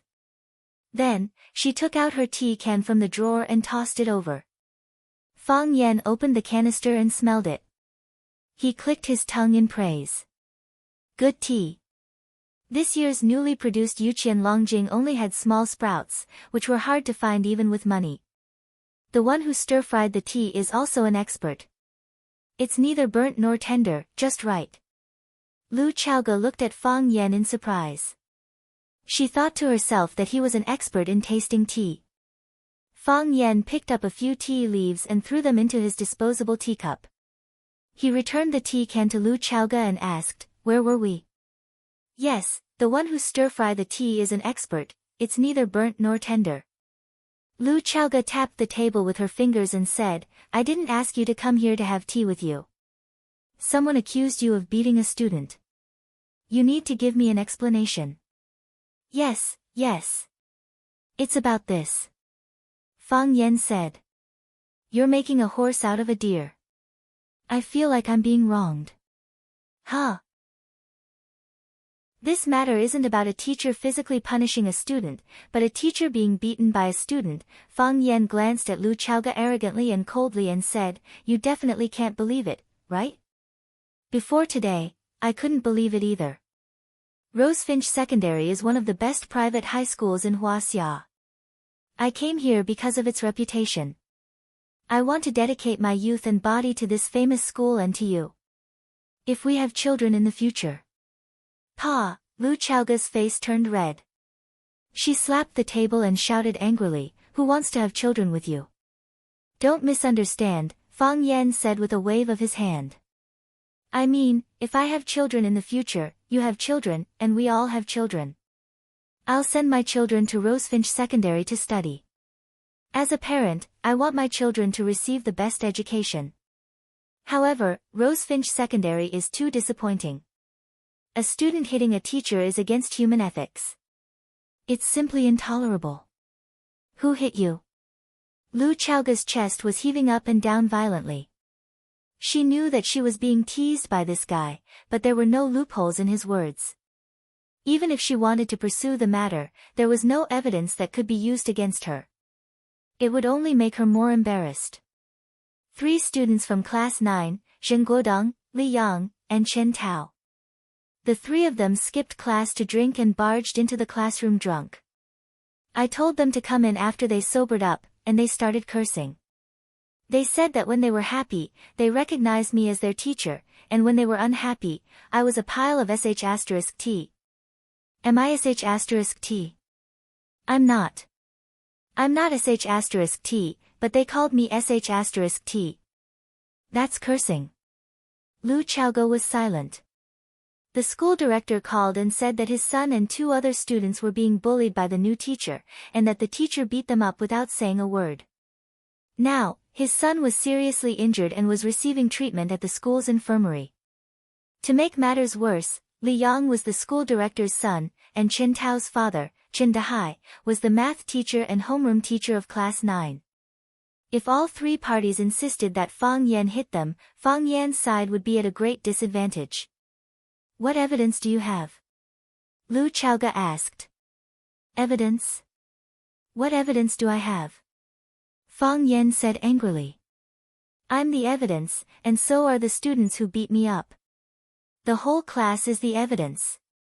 They opened their mouths to curse me, and a student defended me and got his forehead smashed. His glasses were also broken. These are all evidence. But the 3 students seemed to be seriously injured as well. Lu Chaoga raised her doubts. They originally wanted to hit me, but I don't know what happened, but they started fighting amongst themselves. Then they started fighting in front of the whole class. I couldn't even stop them. Fang Yan shook his head. These students.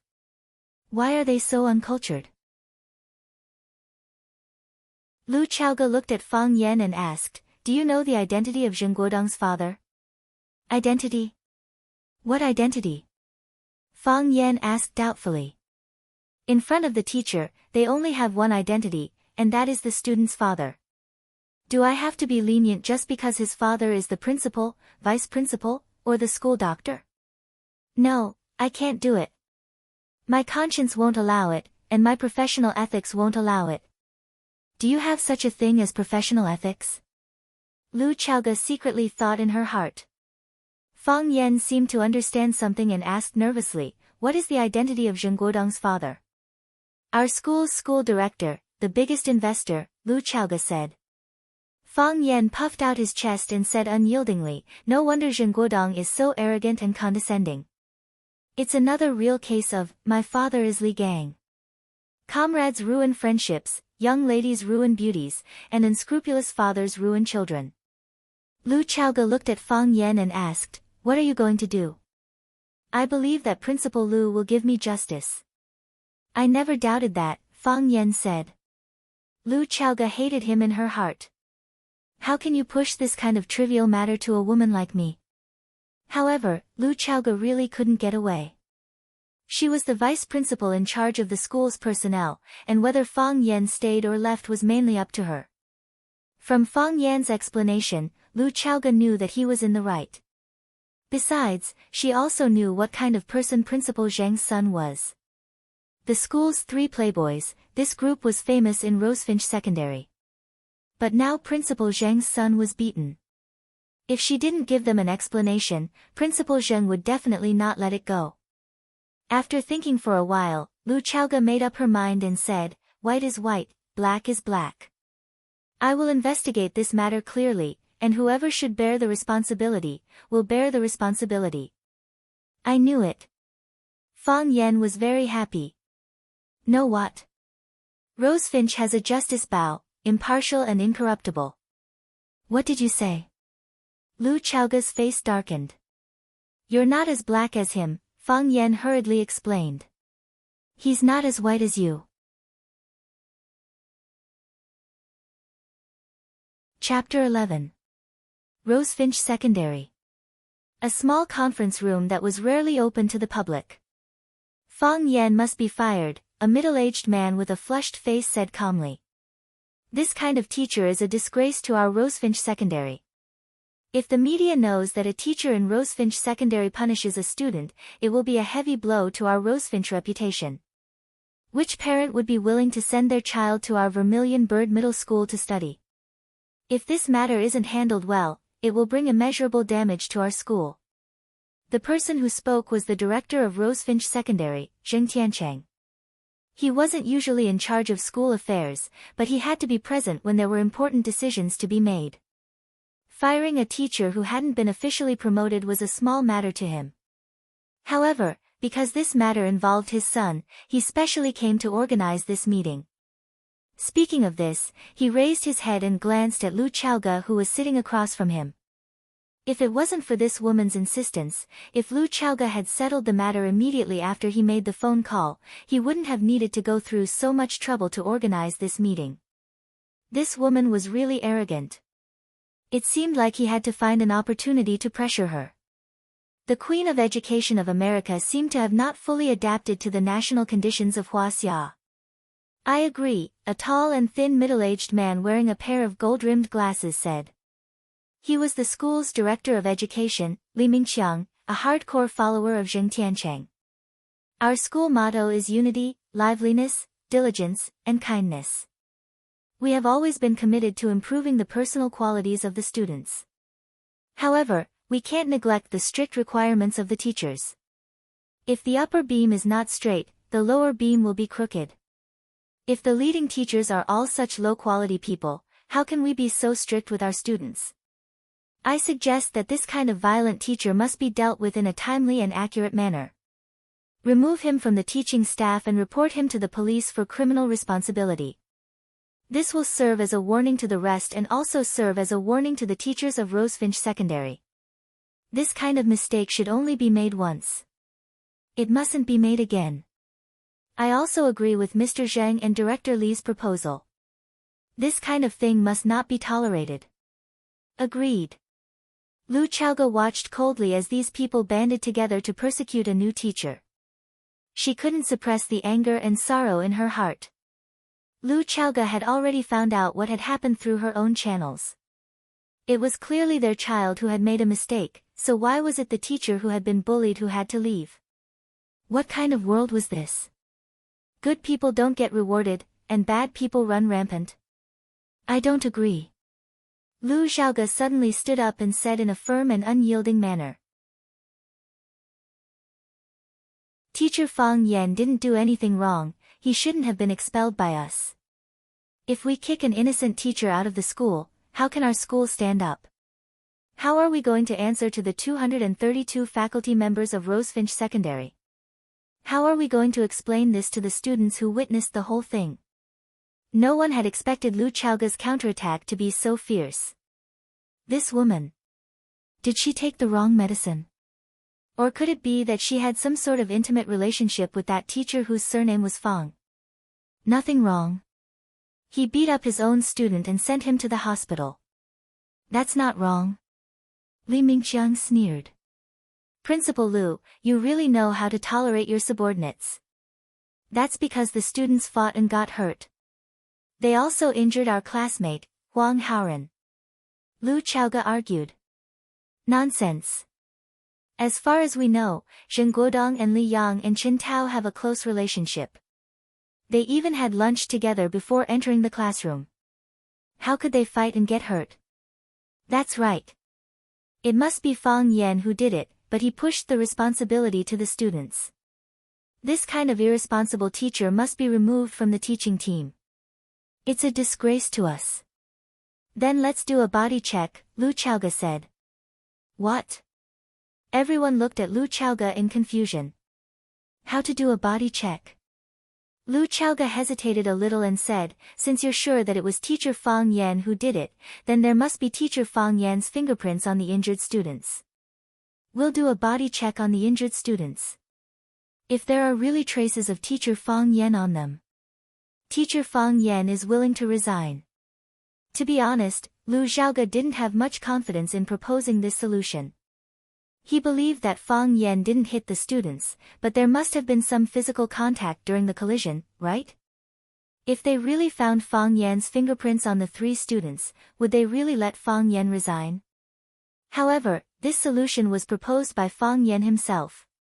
He was full of confidence in himself, and the current situation wouldn't give Lu Xiaoge any more choices. Then let's do a body check. Zheng Tiancheng made a decision. Chen Dehai stood in the classroom and glanced at the whole class sternly. He said, "This is too outrageous. Is there any justice for a teacher to hit a student? What era are we living in? How can a teacher rely on corporal punishment to discipline students? This isn't just incompetence, it's simply shameless." The class was silent.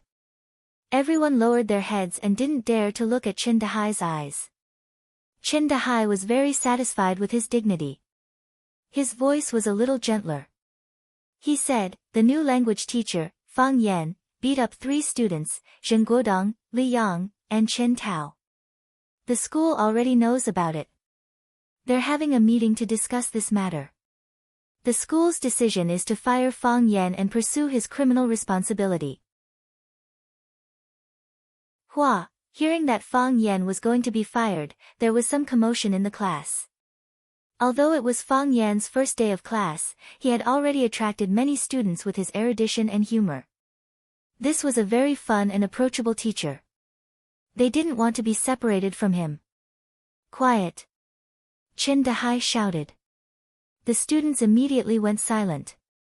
Chen Dehai was the math teacher and class teacher. He controlled their life and death. Anyone who does something wrong has to bear the responsibility. The teacher is no exception. Shouldn't he be punished for beating a student to the hospital? Chen Dehai said sternly. "Mr. Fang is right," Huang Haoren said aloud. Chen Dehai's eyebrows twitched. He said, "Whether Mr. Fang is wrong or not, what you say doesn't count. What I say doesn't count.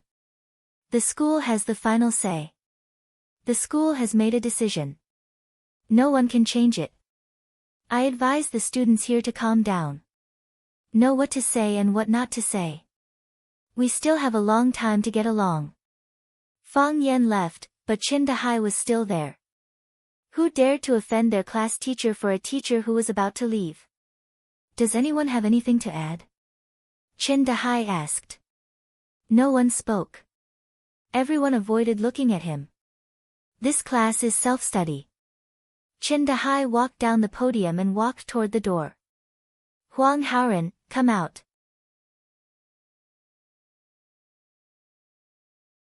Chapter 12.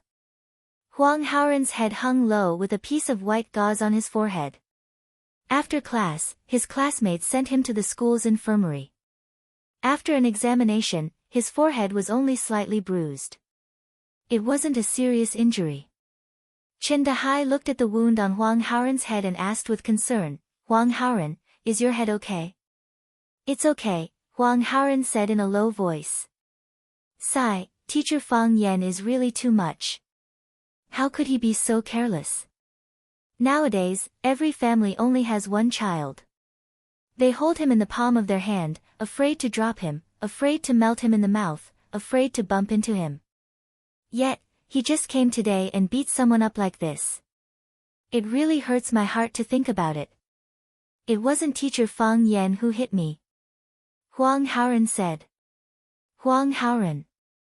The smile on Chen Dehai's face disappeared. His gentle voice also became cold. "It was Teacher Fang Yan who hit you. He originally wanted to hit Zheng Guodong, but he accidentally hit you. It's not like that." Huang Haoren clenched his teeth and insisted. Chen Dehai was silent. His eyes were like knives that scraped Huang Haoren's face. In middle and high school, there weren't many students who dared to disobey their teachers. "Huang Haoren, in front of me, you're still a child, but you're not young anymore. As a high school student, you should think like an adult." Chen Dehai tried to persuade him. "You can't go wrong listening to the teacher, right? Do you think the teacher will harm you?" Huang Haoren kept his mouth shut and didn't answer. Huang Haoren, you're a smart child. You entered Rosefinch Secondary with excellent grades. Your parents must have high expectations for you, right? You should know how to choose, right? Don't worry, I'll take good care of you in my math class. If there's anything you don't understand, feel free to ask. You can do it at any time. Teacher Chen will give you some private time. Chen Dahai patted Huang Haoren's shoulder and said, Teacher Fang Yan will definitely leave. You are the temporary language class representative. When the new language teacher comes, I will ask him to help you become a permanent teacher. Don't forget, I'm your class teacher. I do have that right. With that, Chen Dahai turned around and left. Huang Haoren's expression was extremely ugly. He clenched his fists tightly and said in a voice that only he could hear, but, wrong is wrong, Principal Lu, I think your hairstyle suits you very well. It's elegant and capable. It matches your identity and doesn't cover your beauty. Every detail of your clothes shows that you're a very tasteful woman. Fang Yan stood behind Lu Chaoga and whispered. Zheng Jing stood next to Fang Yan. When he heard Fang Yan's shameless praise for Principal Lu, he was jealous and angry. What she was jealous of was how could such shameless words come out of his mouth so naturally. He was angry because he was warned not to try to flirt with Principal Lu. Did he not listen to me? Mr. Fang, aren't you worried at all? Zheng Jing reminded him.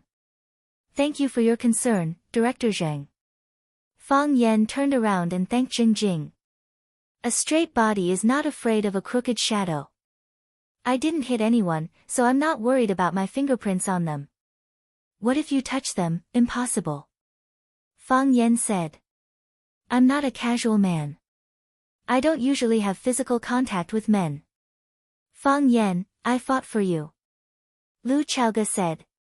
I understand. Fang Yan took a step forward and leaned forward to get closer to Lu Chaoga. I can't repay Principal Lu's great kindness. Even if I marry you, I can't repay you. Fang Yan, Lu Chaoga and Zheng Jing scolded him at the same time. Lu Chaoga glanced at Zheng Jing coldly and said to Fang Yan, pay attention to the occasion when you speak in the future. Lu Chaoga just told Fang Yan to pay attention to the occasion when he spoke, but she didn't say that he couldn't say such words. The deeper meaning of it was worth pondering. Zheng Jing also knew that he had made a mistake.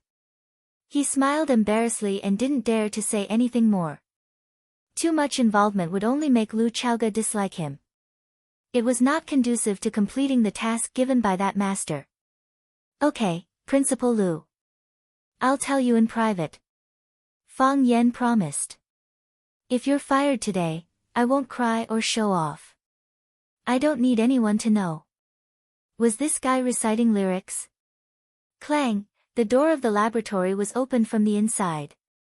Lu Xiaoga and all the people who were qualified to come forward gathered around and asked, Dr. Kai, have the results come out? How is it?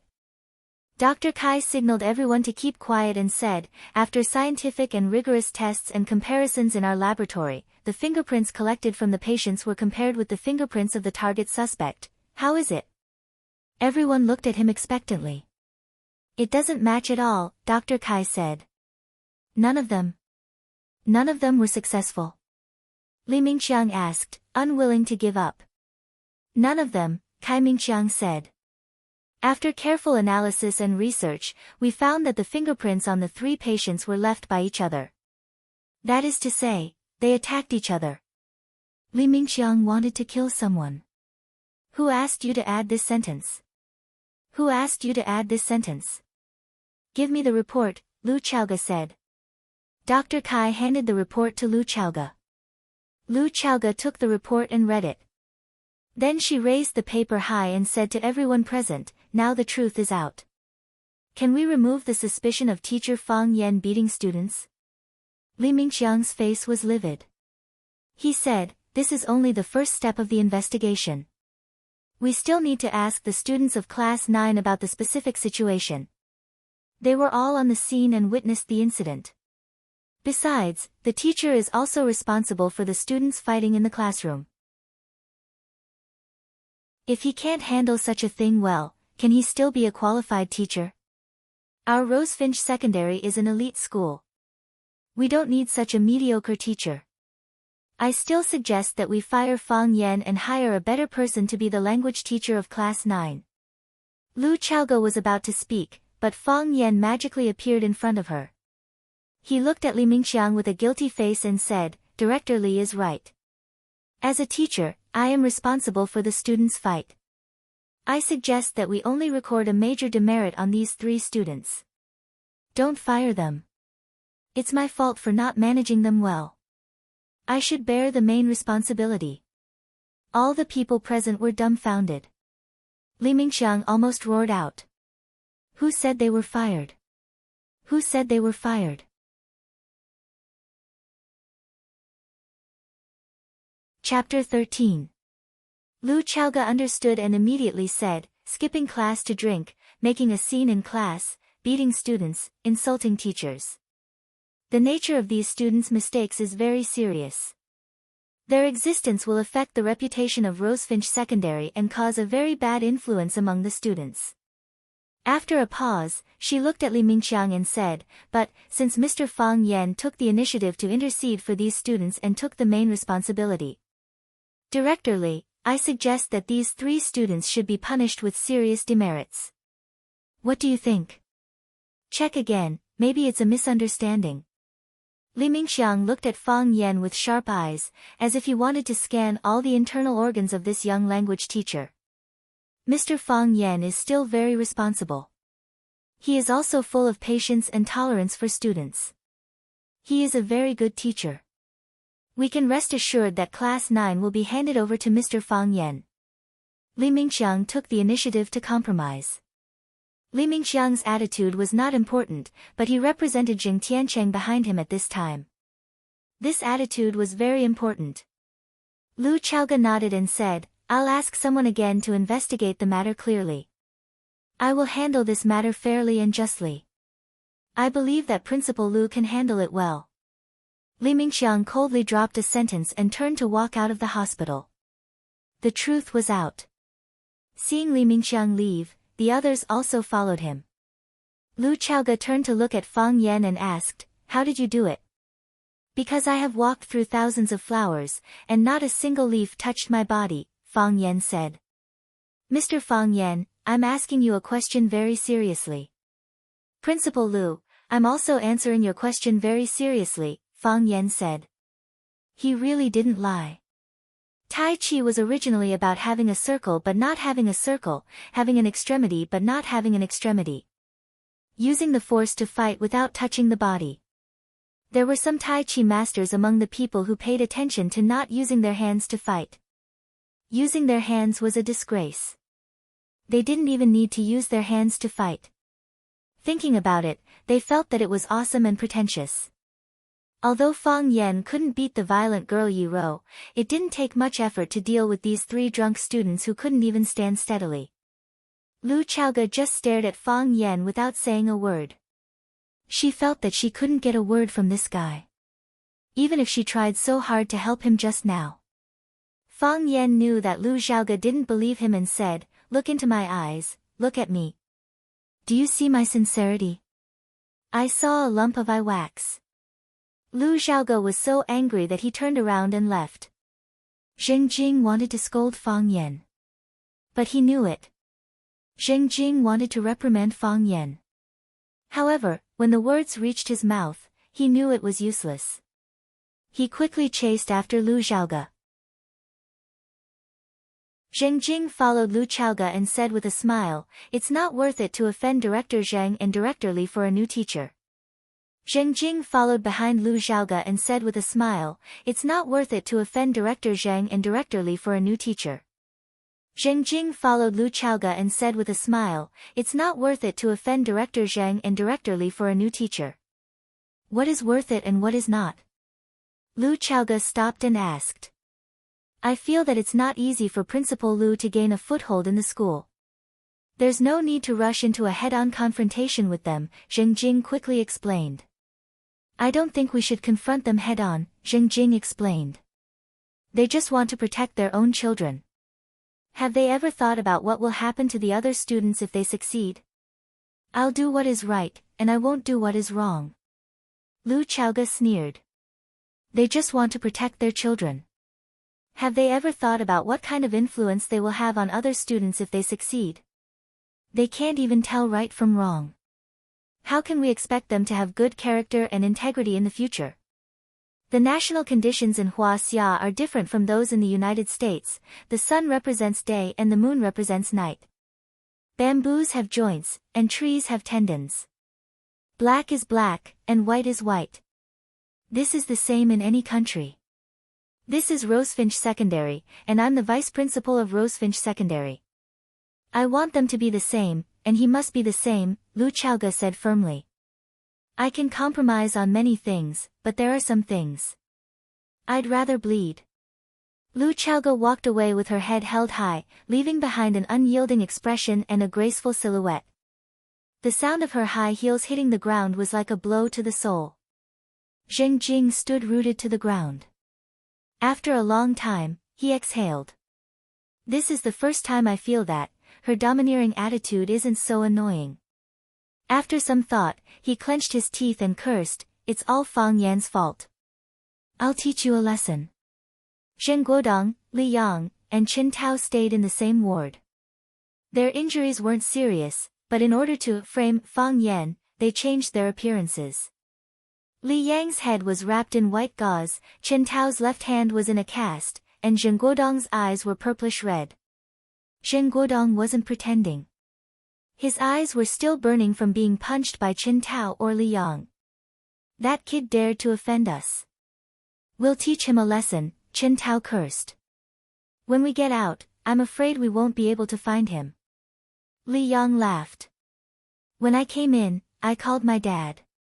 He said that a teacher like this isn't worthy of being a teacher.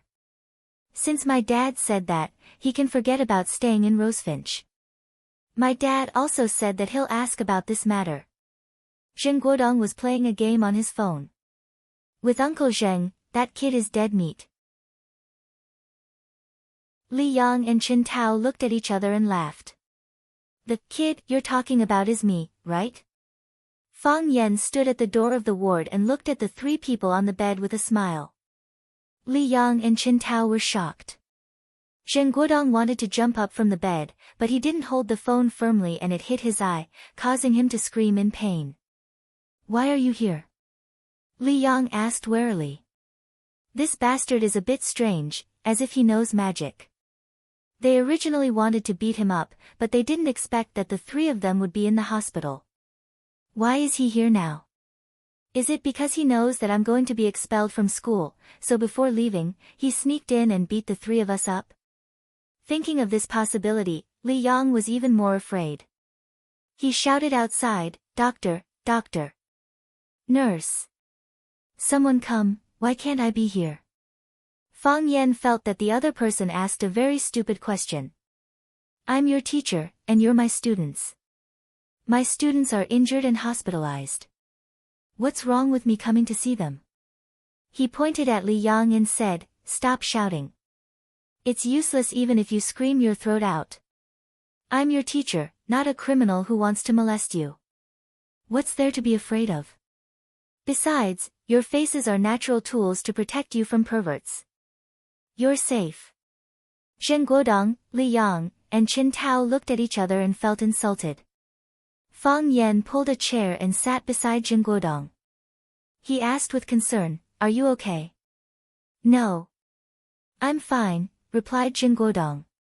He didn't understand why this guy suddenly cared about him so kindly. Is he showing weakness and begging for mercy? Unfortunately, it's too late. I'm very sad to hear you say that. Fang Yan said with regret, "Why don't you say that you have something to lie to me?"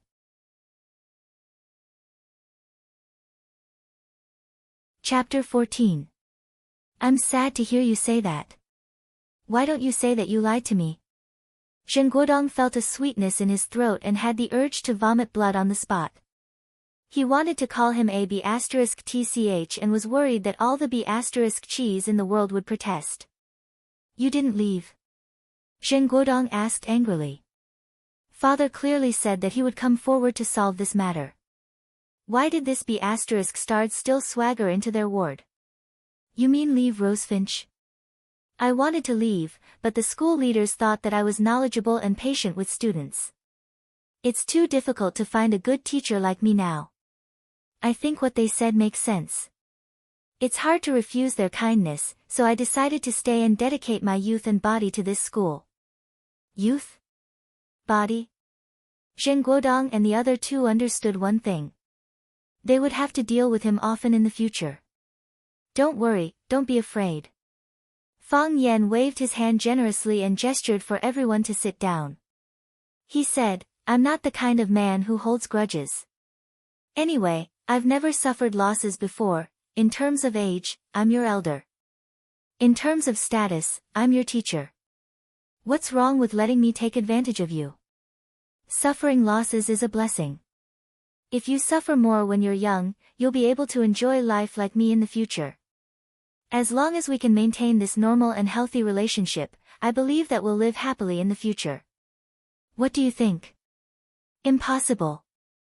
Zheng Guodong's eyes were red like an enraged beast. Fang Yan, I'll say it here today. Either you leave, or we leave. Only one of us can stay in Rosefinch. That's right. Don't be complacent. We'll definitely drive you away. If you can't do it this time, there'll be a next time. If you can't do it next time, there'll be a next time. One day you'll be driven away. Are you done? Fang Yan asked. Get out. Zheng Guodong pointed to the door and said. Do you think there's anyone in this world who would be willing to be a teacher for a bunch of B** stards? No. Fang Yan answered himself. So, can you understand how happy I am to hear you say that? Fang Yan smiled like a sly fox. To borrow a senior's words. My medical skills are not that cheap. No, my knowledge is not that cheap. Even after Fang Yan left the ward, Zheng Guodong, Li Yang, and Qin Tao were still in a daze. Zheng, why don't we switch shifts? Li Yang suggested. That's right. It's never too late for a gentleman to take revenge. In the future, when we become teachers, we'll beat the son of AB** TCH. Chen Tao said. Bang! Zheng Guodong punched the wall and roared, I'm not leaving. He wouldn't leave even if he died. If anyone wants to leave, it should be him. Fang Yan soon suffered from the other party's revenge. He looked at the small single room with rusty windows, black and moldy walls, and water seeping out from the ceiling. He asked, this is the teacher's dormitory. Rosefinch Secondary had a written rule that if a teacher needed to live on campus, the school would arrange a room for each single teacher. However, there was no specific rule on which room the teacher would be assigned to. When walking on campus, Fang Yan felt that the facilities of Rosefinch Secondary were quite good. Lush greenery, a myriad of purple and red. There was a basketball court, a soccer field, a swimming pool, and a gym. The facilities were better than some second-rate or third-rate universities. The school was not short of money. However, when he came to his dormitory, he found that it was not the case at all. If all the teachers were arranged to live in such a room, wouldn't all the teachers in the school run away? Or is it just me? There was a big question mark in Fang Yan's heart. Yes, Shaoli said. Shaoli was a staff member of the school's logistics department. He was responsible for arranging Fang Yan's food and accommodation. As for who the head of the logistics department was. Sorry, Fang Yan's rank was too low. He didn't even have the chance to meet the head. Other teachers live here too. Fang Yan stretched his head and looked outside. How come I don't see any other teachers here? Not only did he not see any other teachers, there was not even a shadow in the entire corridor. Could it be that all the teachers were busy with classes today? Other teachers don't live here. They have other arrangements, Shaoli said impatiently. Little brother, who's your brother? Shaoli said angrily. Why don't you take a piss and look at yourself? You think you're much older than me? Working in society, People were afraid of being called young. Being young didn't just mean that you were young, it also meant that you had no experience. In the future, if you didn't get a room, if you didn't get a promotion, you would forever be a little brother. Big brother, I just want to ask, why do other teachers live in other places, and I live here? Look, is this place livable? Not only is the room moldy, but it's also leaking water. Can you give me another room? Fang Yan pleaded softly. Shaoli was very satisfied with Fang Yan's attitude of calling him Big Brother. Seeing that there was no one around, he asked softly, "Did you offend someone?" "No." Fang Yan said. "I just came to report today, how could I offend someone?" "Is it too late?" "Strange." Shaoli said. He couldn't imagine that a teacher on his first day of work had offended the school's top management. "There are rooms in the teacher's area, why are you assigned to the handyman area?" "Handyman area?" Fang Yan was stunned. "Do you know who lives in this place?" "I don't know." Fang Yan shook his head. It seemed that the water here was really deep. Was this how those people showed their power to him? The security guard at the door, the cook in the cafeteria, and the boiler. Their rooms are better than yours. No one used to live in this room, and it has been used as a utility room. I don't know what happened, but you were assigned here. In order to make room for you, our logistics department specially sent 2 people over to empty the broken tables and chairs in the room. Isn't this bullying? Can you give me another room? Shaoli shrugged and said, "This is arranged by the director himself. I don't have the right to decide. Unless the director says so, or you can find a leader with a higher rank than the director to speak for you. However, since the director did this, there must be a reason for it. You must have offended someone. This is too much." Fang Yan was angry and shouted, "Where does your director live?" Shaoli was shocked and said, "What do you want to do? Don't you mess around." He told this to Fang Yan. If Fang Yan went to find trouble with the director, he would have to bear the consequences. "I'll go and give him some gifts," Fang Yan waved his hand and said in a heroic manner. Shaoli almost choked to death by this answer. He stood there in a daze for a while, then he grinned. "You have a good understanding." Shaoli gave a thumbs up to Fang Yan.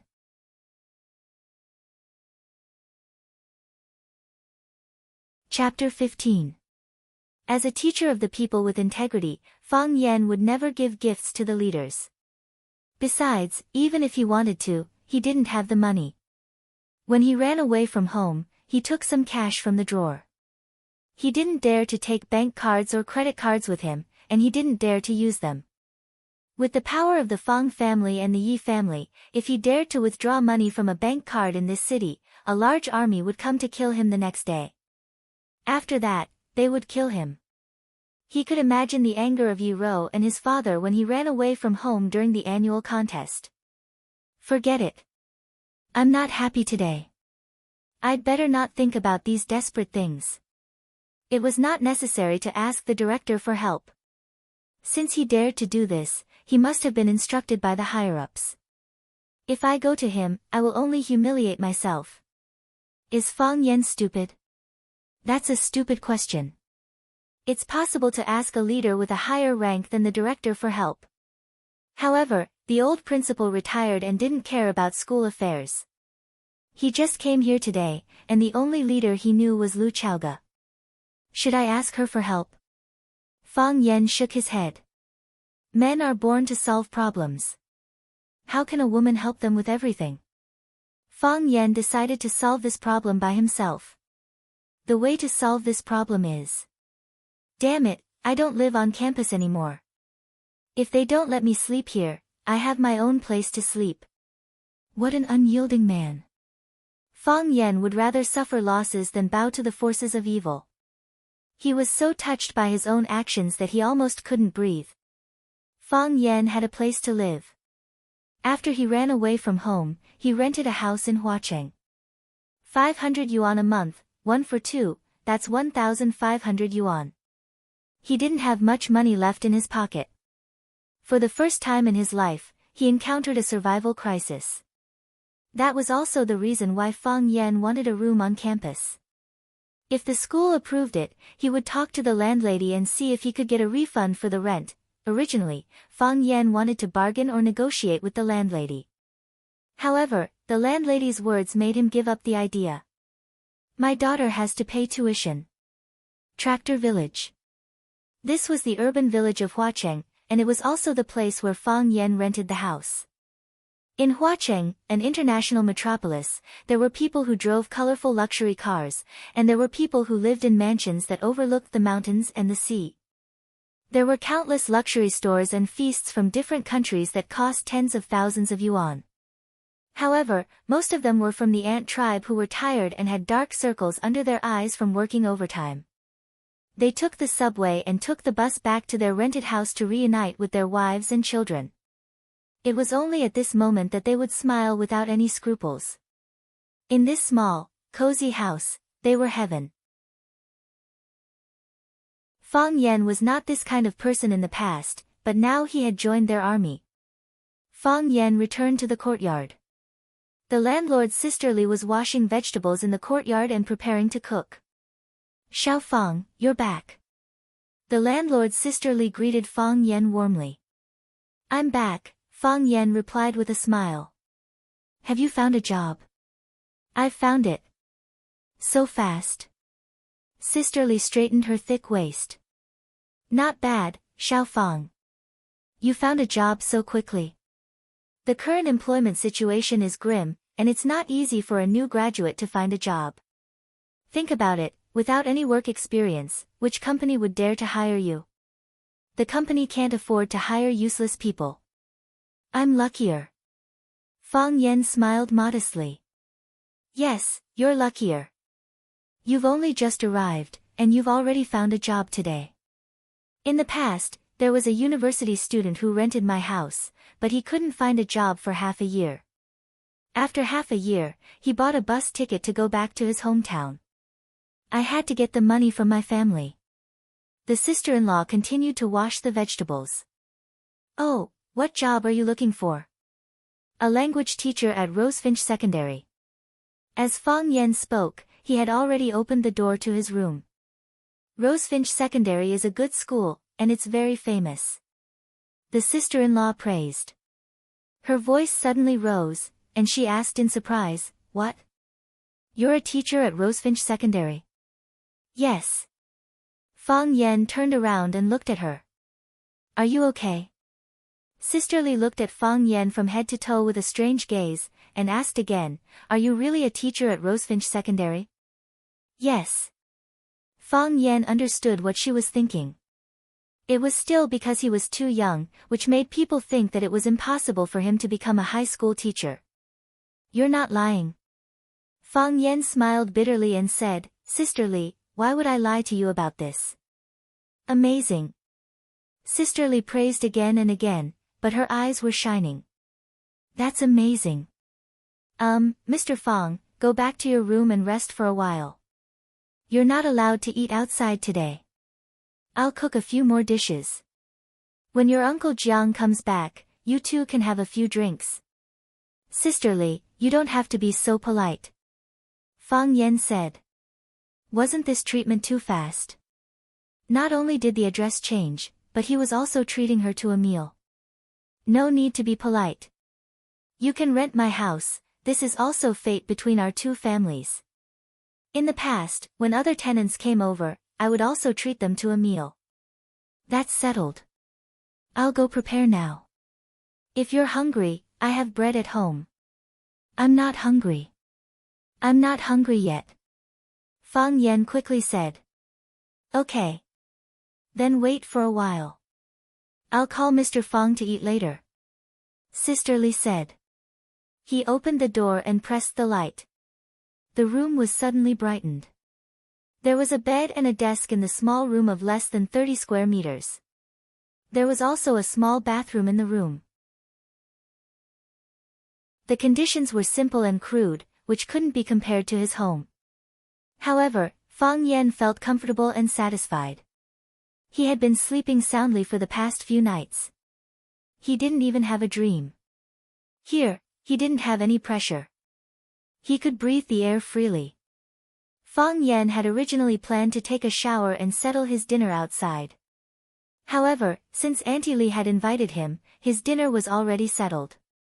After taking a shower, Fang Yan lay on the bed and read a book. He fell asleep unconsciously. In a daze, he felt someone pushing the door open and entering the room. He remembered that Sister Li said she would call him for dinner.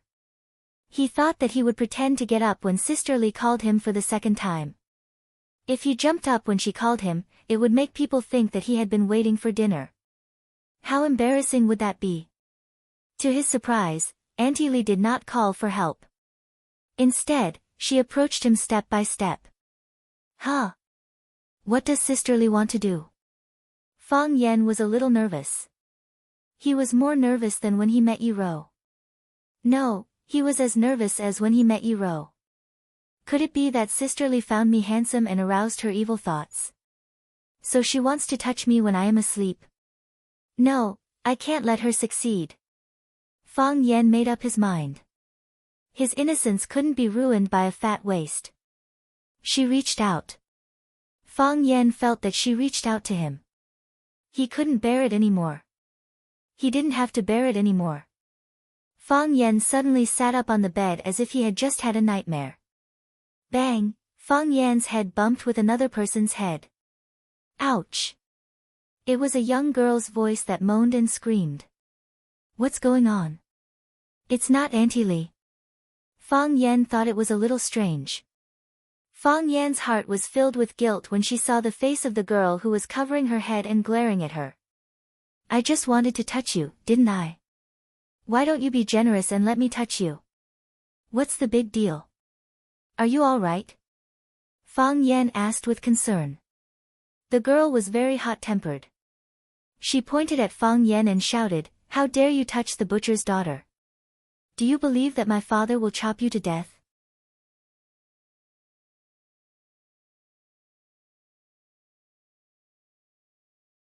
Chapter 16. How dare you touch the butcher's daughter? Believe it or not, my dad will chop you to death. This was the first sentence that Jiang Qin and Fang Yan said when they first met.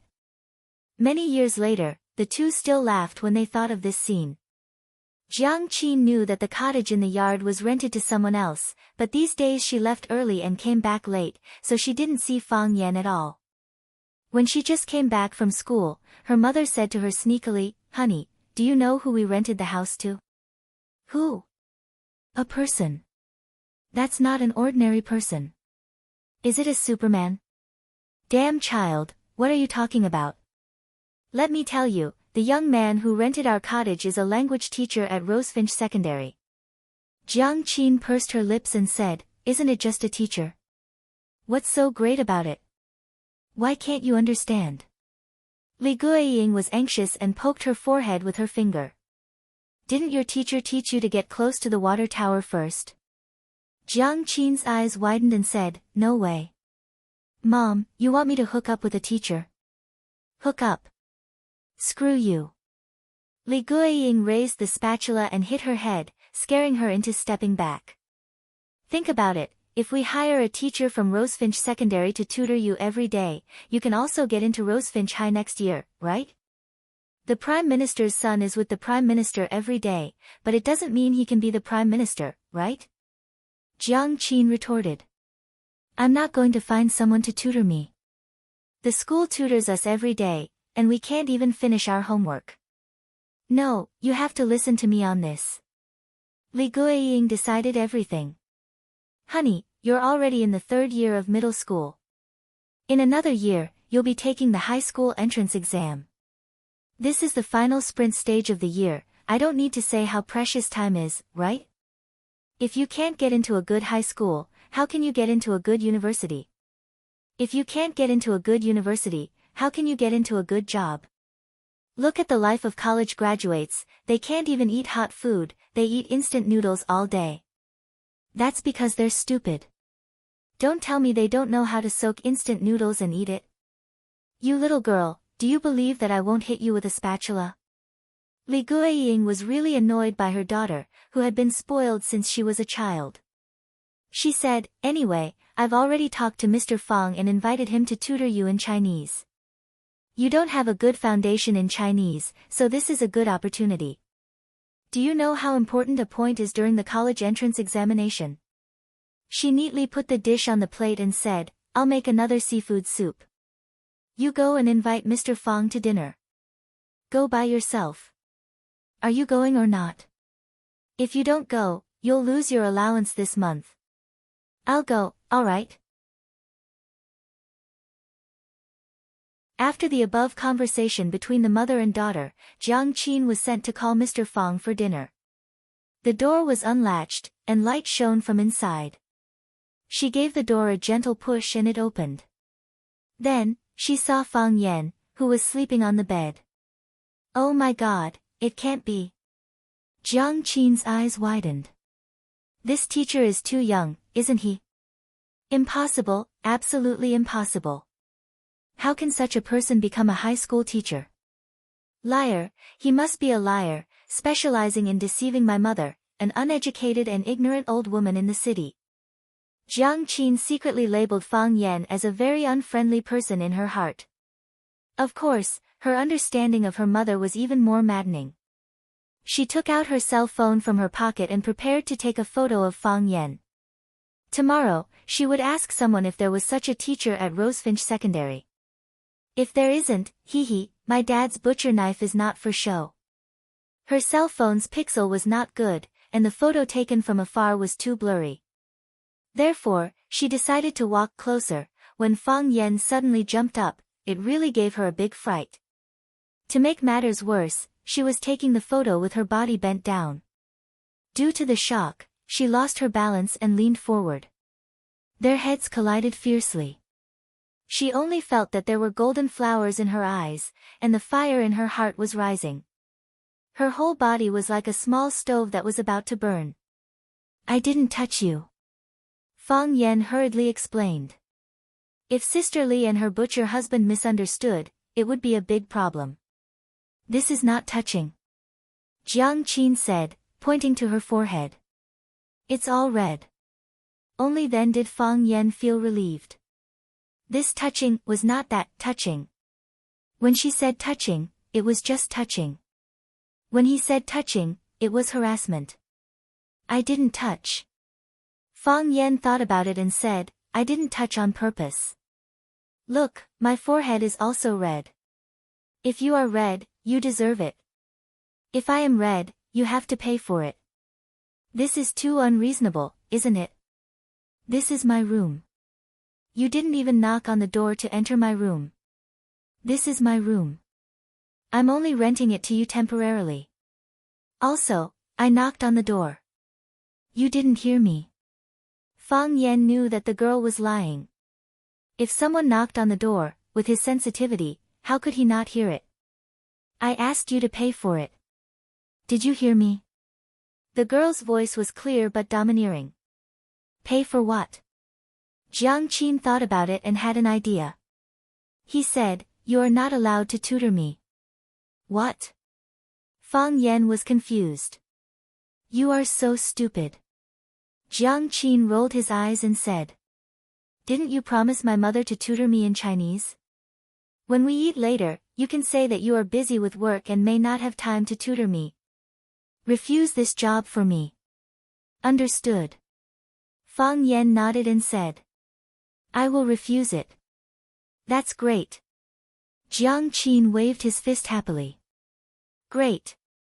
Fang Yan was also happy in his heart. Seeing that Fang Yan was still looking at her, she glared and said, "What are you looking at? My mother asked you to eat." "Hey, who is a hey?" "I am not a hey. I said, I am a teacher. Why don't you respect me at all? I don't believe that you are a teacher," Jiang Qin said. "Besides, even if you are a teacher, you are not my teacher. You don't teach me anything. Why should I respect you? You can't say that.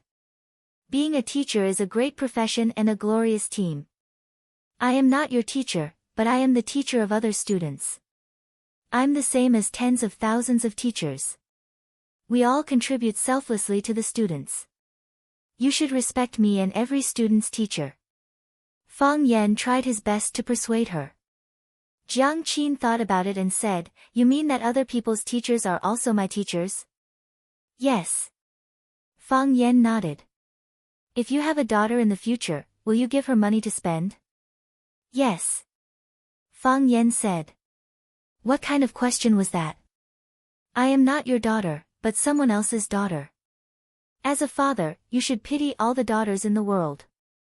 Jiang Qin stretched out her white and tender little hand to Fang Yan and said, "Give me 300 yuan to spend." "You don't want to? Isn't the profession of a father great?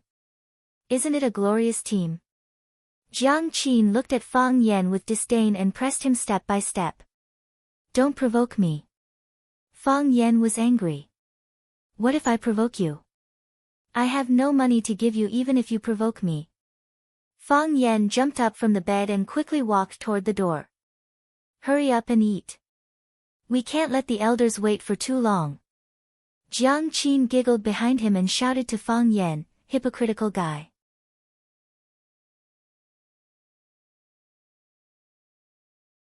Chapter 17. Mr. Fang, have a chicken leg. Mr. Fang, my pan-fried squid is the best. It goes well with wine. Teacher Fang, go ahead and eat. Don't stand on ceremony. Make yourself at home at sister-in-law's. Looking at the food piled up like a hill on the plate in front of him, Fang Yan knew that it would be difficult to fulfill the promise he made to Jiang Qin. "Thanks to you." Jiang Dai, the butcher husband of Sister Li, chuckled with a glass of wine in his hand. From time to time, he said to Fang Yan, "Mr. Fang, let's drink." Regardless of whether the glass of wine in Fang Yan's hand was gone or not, he was gone completely. Not a drop was left. He almost ran naked. Sister Li was businesslike, enthusiastic, and had the shrewdness of a woman from a village in the city. Jiang Dai was simple and honest. Except for, "Mr. Fang, let's drink," he had almost nothing in common with Fang Yan. Sister Li had a thick waist and round butt. Jiang Dai was chubby. He didn't look like a butcher, but more like a kind-looking hotel chef or a small restaurant owner. However, such a couple gave birth to a mischievous and very good-looking daughter. To be honest, Jiang Qin was really good-looking, except for Yi Rou. Bah, could Yi Rou be a woman? She had big eyes, thin eyebrows, a high nose, and cherry lips that made people full of appetite even without any rouge.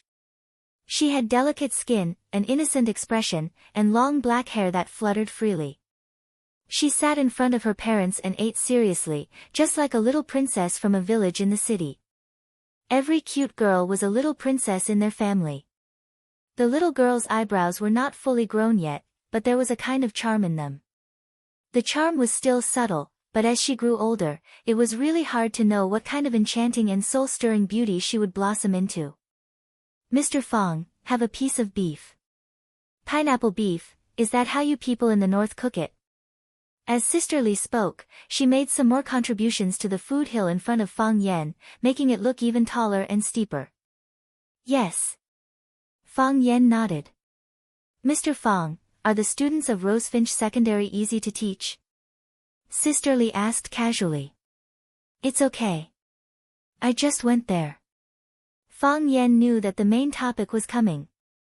Jiang Qin, who had been eating quietly, heard his mother's words and secretly winked at Fang Yan, reminding him to remember to keep his promise. Rosefinch Secondary is a famous school. The quality of the students there must be quite high, Sister Li said to herself.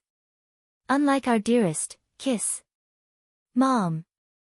Jiang Qin blushed and said angrily, "My name is Jiang Qin." "Oh, right. My dear brother is Jiang Qin." Sister Li quickly corrected herself. Jiang Qin wished he could bury his head in the seafood soup in front of him. How could his mother call him by his nickname in front of an outsider? Furthermore, it was such a nickname that gave people a sense of intimacy. Jiang Qin didn't do well in primary school and only got into number 26 high school. Number 26 middle school is a good school, but there are so many good schools in front of it. It won't be easy for her to get into Rosefinch High School. Where there is a will, there is a way. Jiang Qin is smart and quick-witted.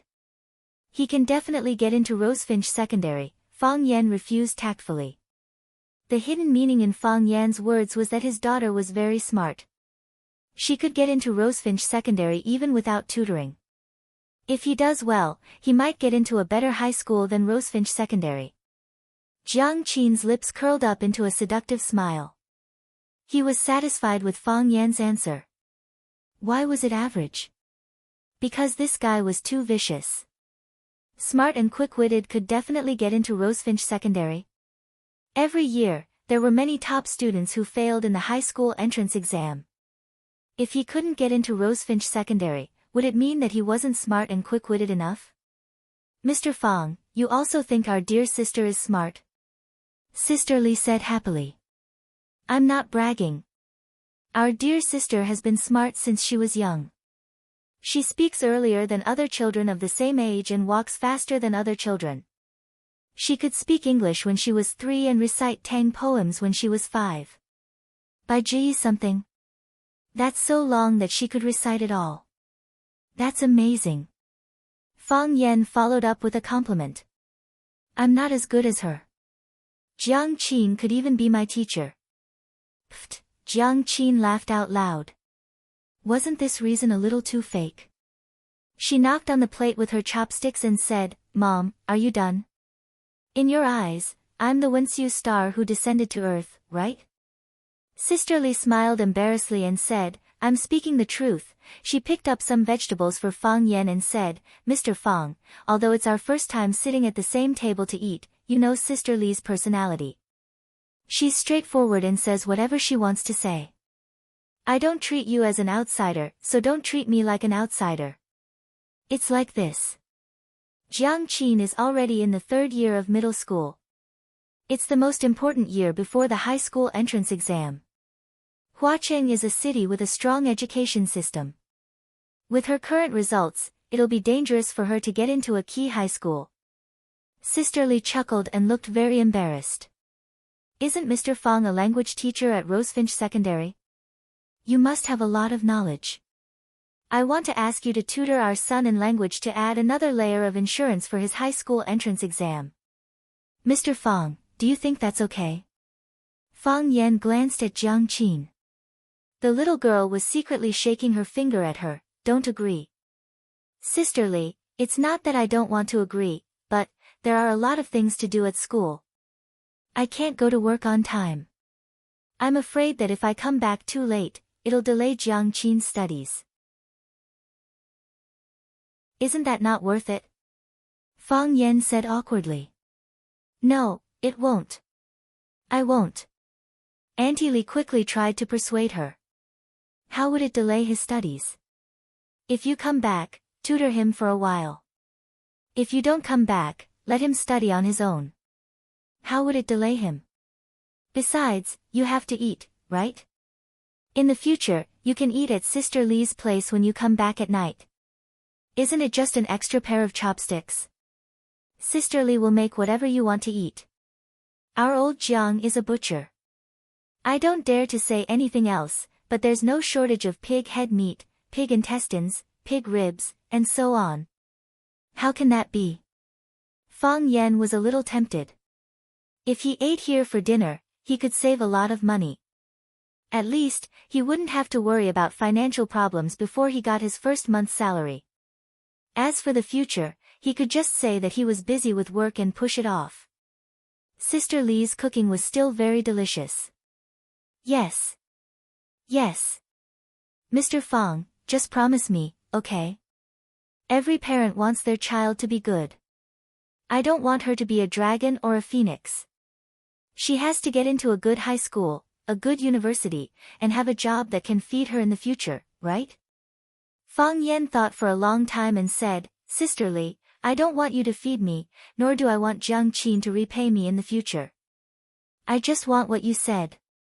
Yes, which parent doesn't want their child to study well, get good grades, and get into a good university and have a good future? Poor parents in the world. Although I don't have a child yet, I also have parents. I can understand their hard work and efforts on me. They are suffering. Pa, Fang Yan's calf was kicked. That was Jiang Qin expressing his dissatisfaction.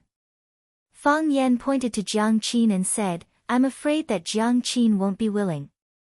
Why wouldn't he be willing? Sisterly grabbed Jiang Qin and said, Dear, tell me quickly, are you willing to ask Mr. Fang to tutor you? Yes. Jiang Qin said with a sad face.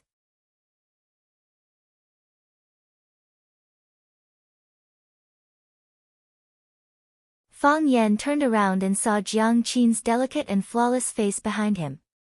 Why are you here? I'm going to school. Are you the only one allowed to take bus 19? Oh. Fang Yan responded and turned around.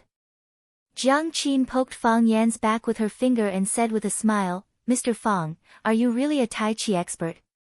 How can it be fake? Fang Yan nodded seriously. I didn't have a chance to show off today. I'll show you next time. So, Jiang Qin laughed even harder. This person is sick. Fang Yan stared at Jiang Qin for a few minutes and made a judgment in his heart. Mr. Fang, don't be so funny, okay? You have to know. You have to pay for it with your life. Jiang Qin said while panting. I'm not funny. Fang Yan said with dissatisfaction. He was the descendant of Fang's Tai Chi. How could such a serious fact be funny? Your words are very funny, okay. Jiang Qin laughed again. She really liked to laugh. Fang Yan was silent. He didn't want to talk to this brat who didn't know anything. Hello. Are you angry? Jiang Qin stood behind Fang Yan. Because she wasn't as tall as Fang Yan, she could only stand on her tiptoes when talking. Otherwise, it would seem like a little girl talking to the back of a young man. No. Fang Yan faced the window and looked at the morning view of watching outside. Humph, petty. You're angry. Are you really a teacher? Yes. Are you really a language teacher at Rosefinch Secondary? Yes. I don't believe it. Whatever. Prove it to me. No. Liar. What did I lie to you? You lied to me that you're a teacher at Rosefinch Secondary. I really am. Liar. The car was crowded. Everyone only had a little space to stand. Fang Yan and Jiang Qin were very close. In order to talk to Fang Yan, Jiang Qin's chest was almost pressed against Fang Yan's back. However, the little girl was still very reserved. She used her hand to support Fang Yan's back and tried to make a small gap between the two. Ah! Jiang Qin suddenly exclaimed. Her body also fell heavily on Fang Yan's body. Fang Yan suddenly straightened his waist and caught the girl's body. Only when Jiang Qin straightened her body did Fang Yan turn around. What's wrong? Fang Yan asked. He pushed me. Jiang Qin pointed at a middle-aged man in a black suit behind her. Who pushed you? The man adjusted his glasses. His attitude was very bad. The car was bumpy. I accidentally fell on top of you. Who told you to be so close? Why were you standing so close? Jiang Qin was not a timid person. She accused the middle-aged man of his crime. The car is so small. Where can I stand?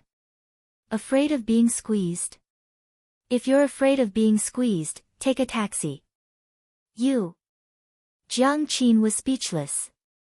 She really did not have a better way to fight back against this tall and shameless man. Fang Yan looked at the middle-aged man from head to toe and said to Jiang Qin, I'll handle it. He pulled Jiang Qin to the front and stood where Jiang Qin was standing. His body just happened to separate Jiang Qin and the middle-aged man. Fang Yan turned around and looked at the middle-aged man who looked gentle with glasses and said, How do you feel? What? The man's face was full of disgust. He was very dissatisfied with Fang Yan's behavior of changing seats. I saw it all. What did you see? I don't know what you're talking about. The man dodged his eyes and hurriedly explained. Don't be so nervous, I'm not nervous. I didn't do anything. The middle-aged man did not like the look in Fang Yan's eyes. Fang Yan's eyes were very clear, but when he narrowed them slightly, they gave people a sharp and piercing feeling. He also did not like his smiling face. It was a look that said he knew everything but did not say anything. Idiot! Fang Yan scolded. I didn't ask anything. You're busy saying you didn't do anything. Don't you know that this behavior is called trying to cover up makes it more obvious? Psycho! The man scolded and prepared to leave. You didn't zip up. Fang Yan shouted.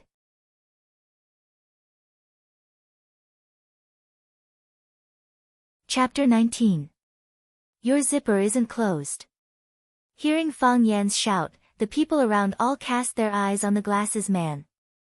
The glasses man hurriedly reached out and felt around, but he didn't find the zipper open.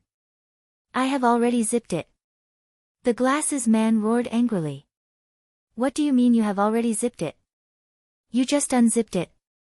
Well, you rogue beast, no wonder you always rubbed behind my butt. It turns out that you have an intention for me. You bus pervert, you dirty scum.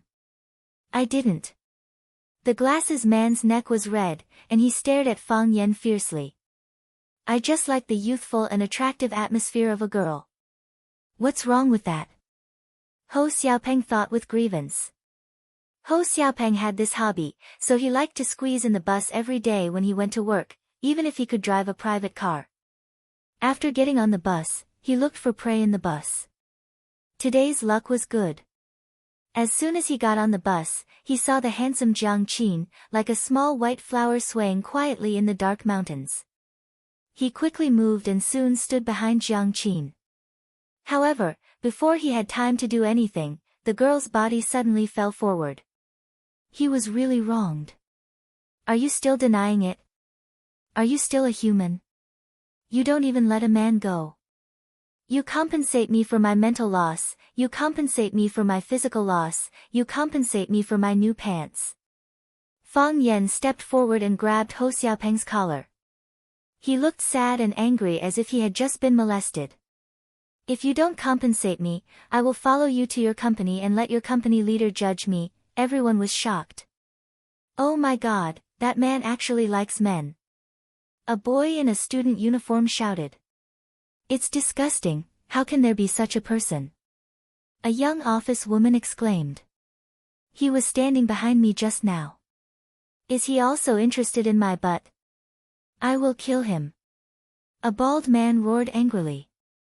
You let me go, you let me go. Ho Xiaopeng desperately tried to pull Fang Yan's hand away. However, no matter how hard he tried, he couldn't get Fang Yan's hand away from his clothes. You compensate, I'll pay. I'll pay. Ho Xiaopeng shouted. He took out his wallet, took out all the money in it, and stuffed it into Fang Yan's hand. He shouted, I'll pay you. Fang Yan let go, and the bus arrived at the stop.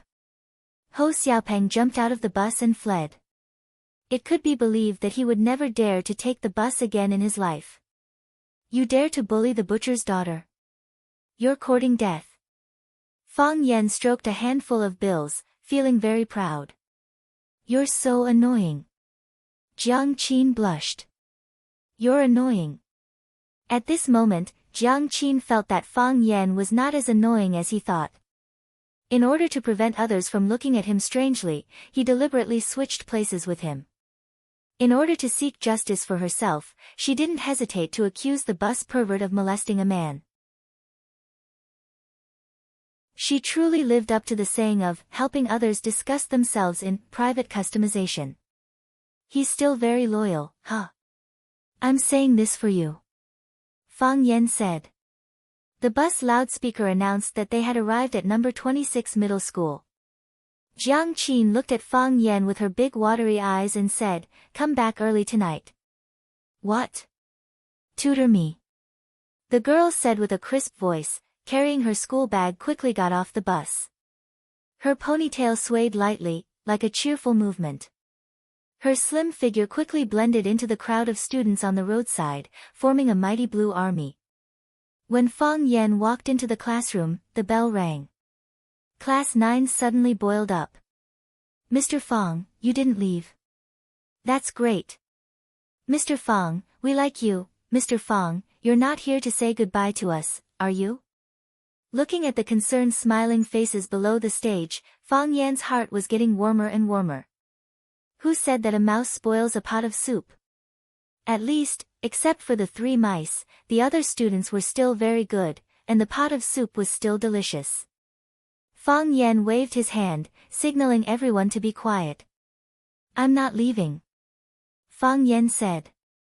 I just came, how can I leave? Yesterday, Teacher Chin said. A boy said halfway, then quickly shut his mouth, afraid that someone would snitch on him and pass his words to the head teacher, Chin Dahai. If that happened, he wouldn't be able to bear the consequences. Teacher Chin.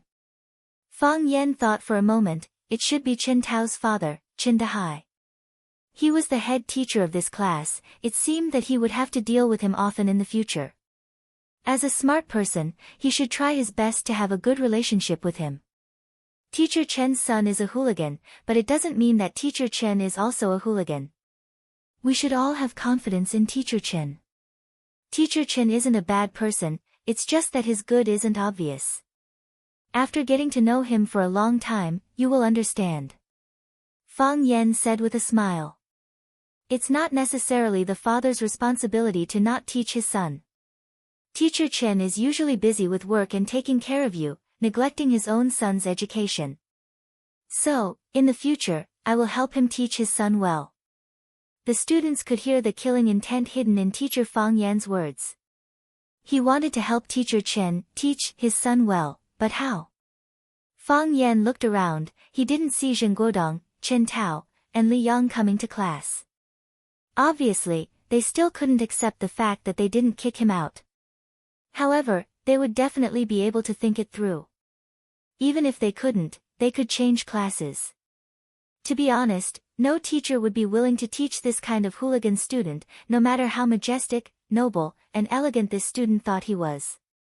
Students would have a rebellious mentality, more or less, they would do some things that were out of line. Fang Yan was also young, and he was still young, so he could tolerate and accept it. However, for students like Zheng Guodong, Li Yang, and Qin Tao who insulted and beat up teachers and classmates, Fang Yan didn't have a good impression of them at all. He didn't have the slightest bit of tolerance for them. Who is the class monitor? Fang Yan asked. Zheng Guodong, a girl answered. Fang Yan was secretly annoyed. How could this kind of student be the class monitor? The class monitor skipped class to drink, broke class discipline, and affected other students' studies. Who is the language class representative? Me.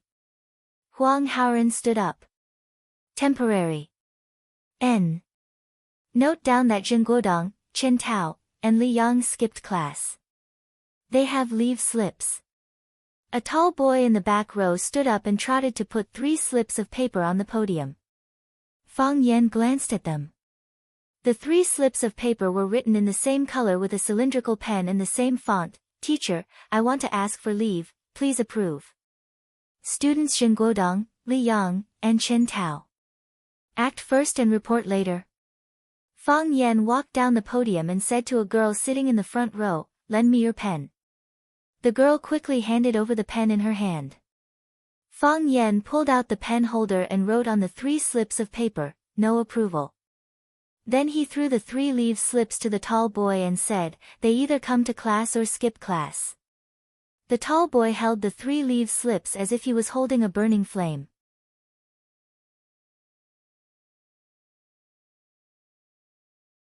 Chapter 20. Fang Yan threw the Year 1 Chinese textbook on the desk and asked, what do you guys want to learn? The students looked at each other.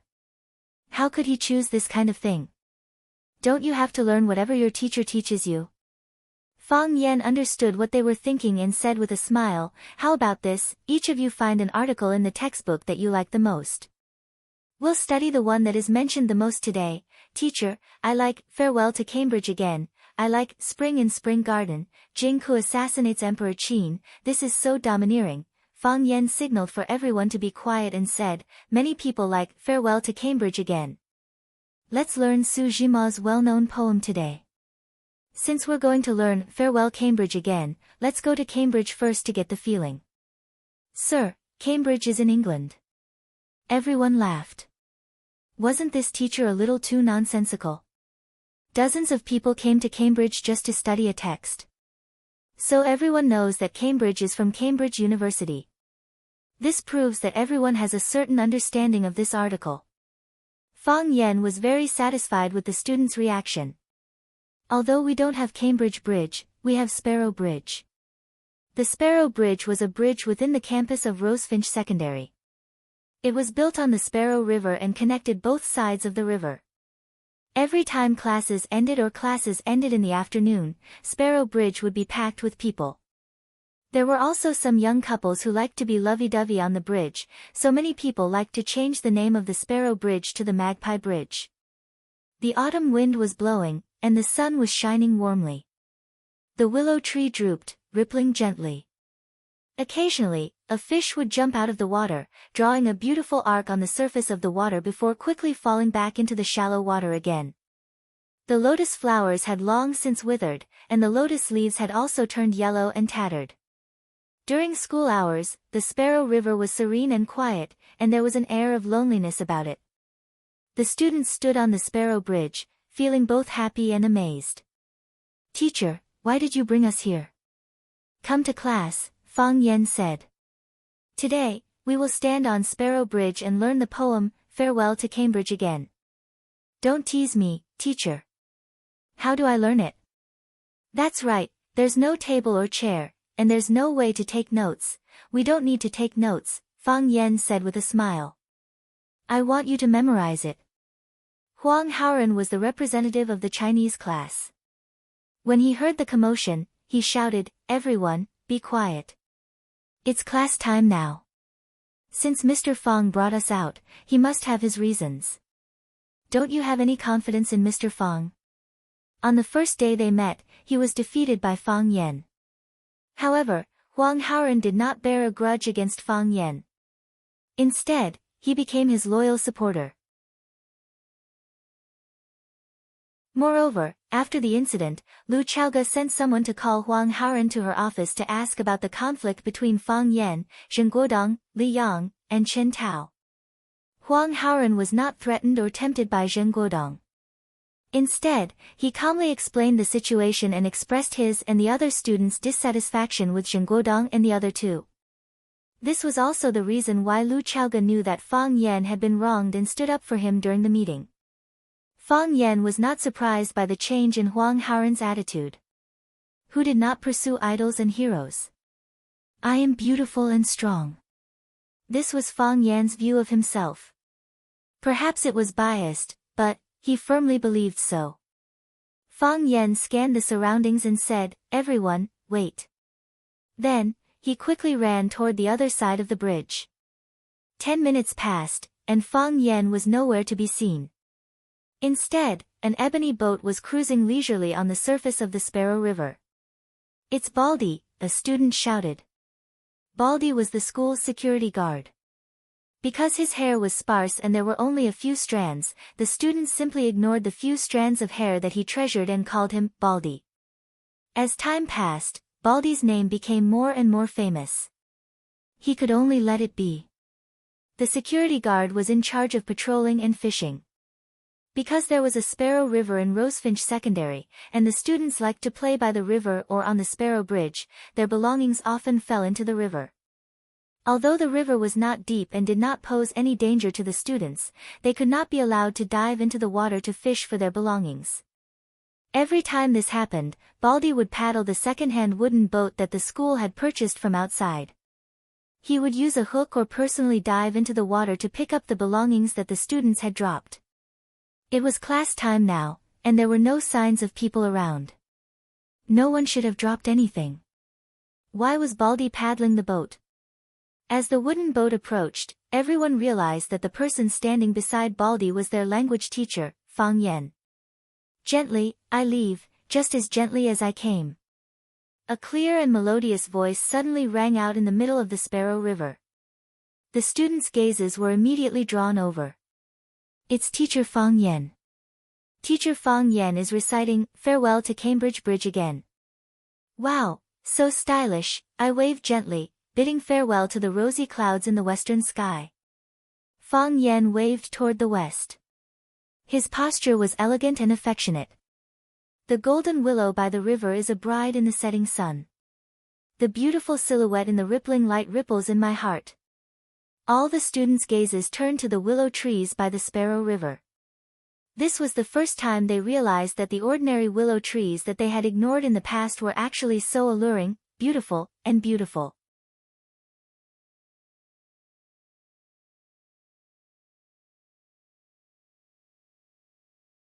Chapter 21. Mr. Fang, Baldy took the initiative to comfort Fang Yan as he rowed the boat.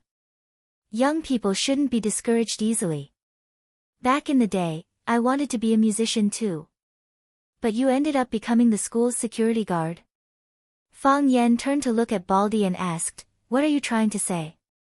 Baldy chuckled and said, Do your students not like you? Impossible. Fang Yan denied his baseless guess. I'm not bragging, but if Rosefinch Secondary were to select the top 10 most popular teachers of the year, I would definitely be number 1. Then why aren't they applauding? Baldy asked, puzzled. Although I'm not cultured, I think the poem you recited just now was quite cultured. That was a recitation. An emotional recitation, Fang Yan corrected him. Yes. Recitation. I think your recitation was quite emotional. But why didn't they feel anything at all? Look, these little brats didn't applaud for you. That's because it's not time yet. Fang Yan stretched out 3 fingers and then pressed them down one by one, counting, 3, 2, 1. Applaud. Clatter, as if it had been discussed beforehand, applause rang out on Sparrow Bridge, mixed with the shouts of the students. Mr. Fang, you're too handsome. You're too handsome. You're Sujima. Appa, you're my Prince Charming, Mr. Fang, we also want to take a boat. Fang Yan ignored Baldy's look of surprise and admiration and said, Baldy, row the boat back. Baldy was very angry and said, When you went to borrow a boat from me just now, call me Captain Kai. You can't burn the bridge after you've used me. You're a teacher, you can't call me Baldy like those little brats. That will have a bad influence on those students. Okay, Baldy, Fang Yan said. Baldy felt helpless. Fang Yan walked over and patted Baldy's shoulder. Captain Kai, maybe those little bastards have told you before, or maybe they've temporarily forgotten about it. But, thank you.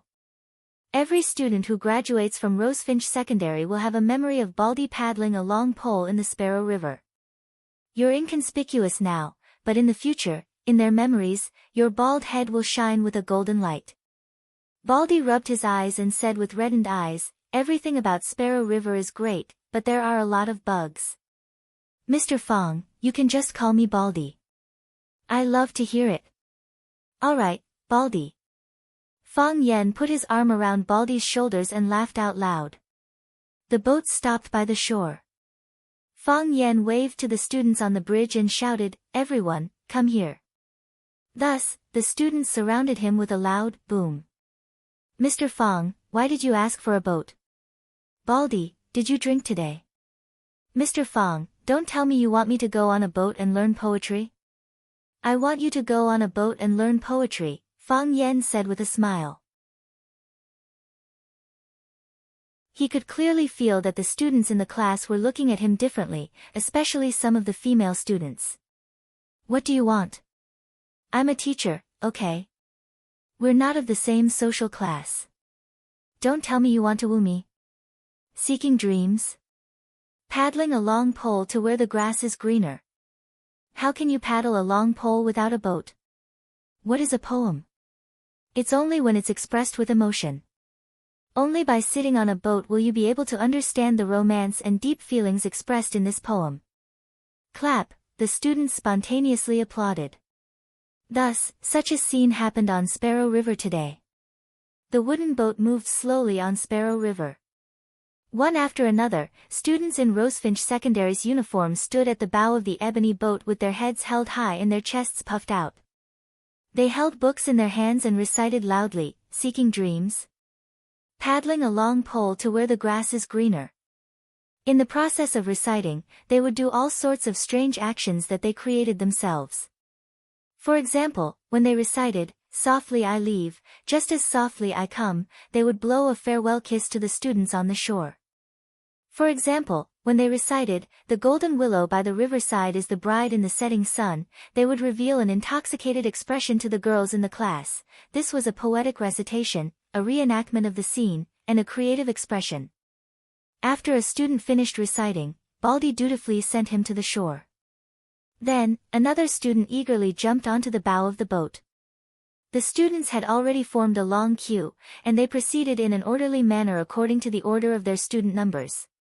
There were no arguments, no pushing, and only a happy tacit understanding.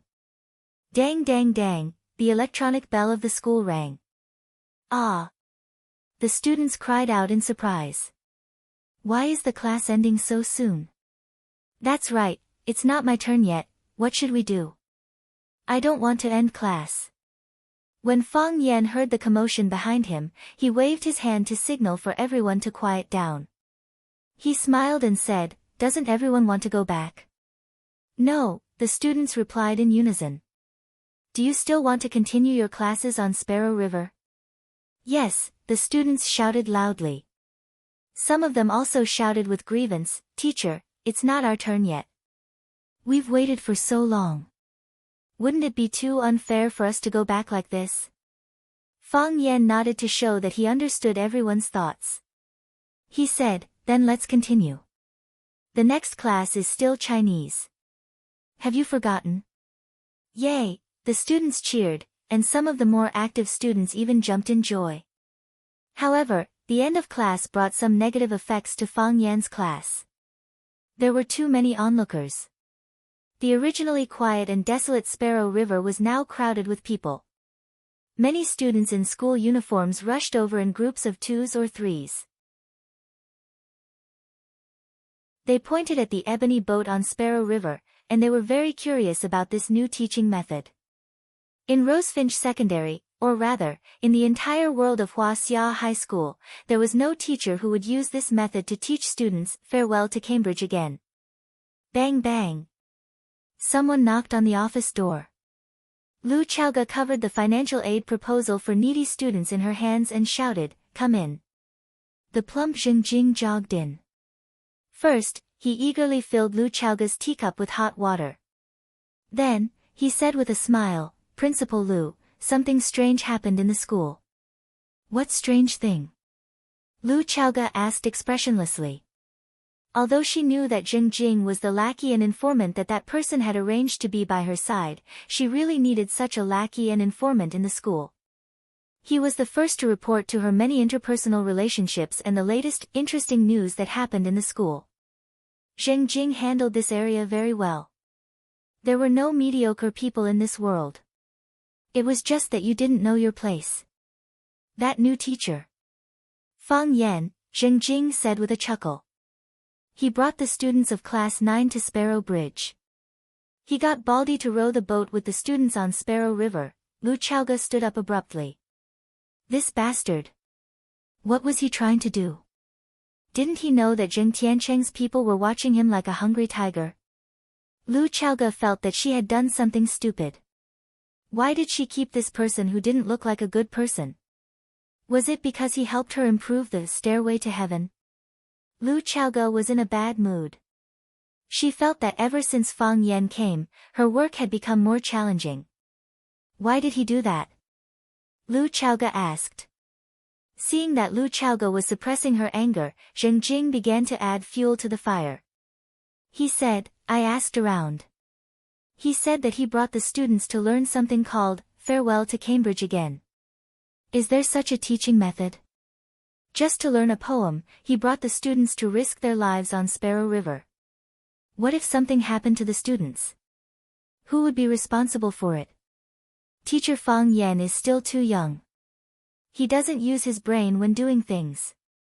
This time, I'm afraid that Headmaster Zheng is going to make a move on him. Headmaster Lu spent so much effort to protect him, but he doesn't know how to cherish it. Are you done? Lu Chaoga stared at Jing Jing and asked. Headmaster Lu, bring me to have a look, Lu Chaoga said. That's too much. Chen Dahai barged into Li Mingxiang's office angrily and said, Headmaster, you can't do that. If anything happens to the students, wouldn't the parents rush in and tear us apart? Li Mingxiang and Chen Dahai had a close relationship, and they both belonged to Zheng Tiancheng's camp. Therefore, his words and actions were more straightforward. Li Mingxiang gestured for Chen Dahai to sit down and said, Old Chen, what happened again? What made you so angry? It's that stupid Chinese teacher. He didn't teach properly during class time and brought the students to Sparrow River to row. Who would be responsible if the students' homework was delayed? Who would be responsible if anything happened to the students? This is Rosefinch Secondary, not a community kindergarten. Li Mingxiang's eyes lit up and he said with a smile, this stupid is really daring. However, doesn't this give us a good reason to chase him out? Chen Dahai squinted his eyes and smiled. He said, this time, let Old Merchant do the firing.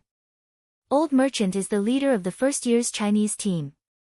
It's appropriate for him to do the firing. Li Ziqiang nodded while thinking. If we take down Fang this time, our beautiful principal's face will definitely be ugly, right? Headmaster, take the opportunity to comfort her. Maybe you can get intimate with her, Chen Dahai said in a flattering manner. Li Ziqiang's sharp eyes swept over Chen Dahai and said, Old Chen, some things can't be said carelessly. You'll bring trouble to yourself and me. Yes. Yes. I understand, Headmaster. Li Dahai quickly apologized. He thought to himself that with the protection of that god, it would be like a mantis trying to stop a chariot if they wanted to touch that woman. He was full of powerlessness. Just be careful in the future. We're brothers. There's no need to apologize. Li Ziqiang waved his hand. Call Old Merchant over. I'll talk to him. This is such a serious matter. As the leader of the Chinese team, he has to stand up and say something. Okay. Headmaster. I'll go get him now. Chen Dahai agreed with a smile. Last time, he managed to escape. This time, let's see how he escapes. Old Chen, that's not right. We're trying to calm down the teachers of Rosefinch Secondary and chase some black sheep out of the school. Headmaster, you're the best. Chen Dahai and Li Ziqiang looked at each other and laughed heartily.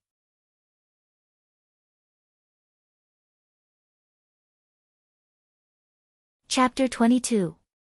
Innovation meant being different from others. Therefore, in everyone's eyes, you were a freak. Fang Yan didn't think of himself as a freak, he was just he thought about it seriously, then softly said to himself, a dreamer. When he first read Farewell to Cambridge Again by Su Jima, he had such a fantasy. In the evening, on a clear river where fish and seaweed could be seen swimming at the bottom, he would hold a long pole and leisurely travel between the green mountains and the blue water, looking for the romantic passion and the mood of parting that the poet wrote this poem.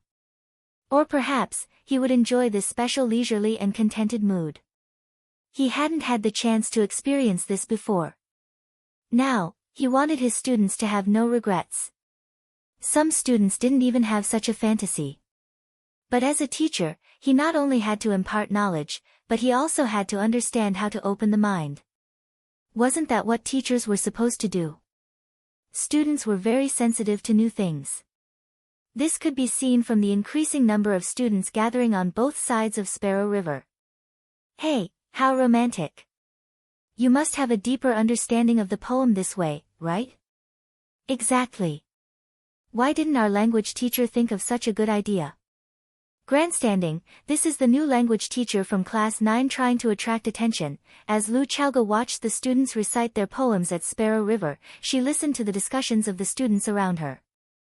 This confirmed her suspicions and worries. She said to Zheng Jing, who was following closely behind, "Zheng Jing, go and do two things." "Principal Lu, what are they?" Zheng Jing looked like he was about to make a move. Was she going to call Fang Yan over and give him a good scolding? "First, write an application form for extracurricular activities and leave it on my desk," Lu Chaoge instructed bluntly. "In Fang Yan's name." "Second, inform Jia Siding, the head of the first-year language team, and ask him to gather all the teachers at Sparrow River." Zheng Jing felt that his ears must have been damaged. "Principal Lu, isn't this too risky?" Lu Chaoge sneered and said, "It's risky if we don't do this." Lu Chaoge was a very smart woman. Although she hadn't been back in China for a long time, she still had some experience in the operation of the school and the political struggle in the office. Fang Yan's intention was naturally for the sake of the students, but he had pushed himself into danger by doing so. First, he didn't report to the school. If he didn't report to the school, he wouldn't get a risk assessment from the school. If something were to happen, who would be responsible? The people on Zheng Tiancheng's side were likely to use this as a target to find trouble with him. Now, what she needed to do was to help him fill in the application form. Although this application should have been submitted to the Chinese Literature Department, he was new and didn't know the rules. This excuse was still plausible. Secondly, his novel teaching method had not been discussed and approved by the language group. This would embarrass all the language teachers and make things difficult for them. If she took the initiative to make Fang Yan a role model, she could clearly and unmistakably tell everyone that Fang Yan's method was correct, then they could only learn from him without the right to question him. This would save Fang Yan a lot of trouble. Of course, it would also add a lot of burden to his teaching career in the future. Jealousy existed everywhere. If a new teacher became a role model in the school after only 2 days, what would the other teachers think of him? Of course, Lu Chaoge didn't care about this, and she believed that Fang Yan wouldn't care either. A person who didn't attract jealousy was a mediocre person. From this lesson with Fang Yan, she knew that the overly young fellow was actually the same type of person as her. "Principal Lu, what I'm saying is that we don't need to go against Director Zheng and the others for a teacher like Fang Yan who likes to cause trouble. Even if we manage to save him this time, what about next time? You definitely won't understand." Lu Chaoge stared at Zheng Jing with her beautiful eyes and said word by word, "I'm not protecting Fang Yan. I'm protecting Rosefinch Secondary, protecting the students of Rosefinch Secondary." "I don't quite understand." "You don't need to understand." Lu Chaoge glanced at him coldly. "Execute." "Yes." "Principal Lu." Zheng Jing was unwilling to give up. He glared fiercely at where Fang Yan was standing, then quickly ran towards the direction of the teaching building. Fang Yan didn't think too much. He was just doing what he wanted to do to his heart's content. Gossip was a fearful thing, but if you didn't do anything, that would be the truly terrifying thing. What were mediocre people's favorite things to do? To desperately drag you to the same starting line as them. This would make them look better, and they could proudly say to others, "Look, we're all the same." More and more students gathered to watch, and this created a lot of pressure for the students who were about to board the boat. Some students were very daring. The bigger the stage, the more excited they were. However, more students were afraid of being in front of the stage. The number of people watching from both sides of the Sparrow River was comparable to the number of students attending a large-scale school event. And the students of Class 9 were the performers on stage. "I know you're all very nervous." Fang Yan looked at the remaining students who hadn't boarded the boat and said loudly, "To be honest, I'm just as nervous as you are."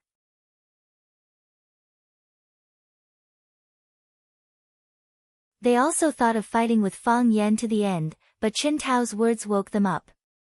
"If we don't go, won't that bastard have an excuse to drive us away?" Therefore, they immediately packed up and jogged to school. When they arrived at the classroom, they found it empty.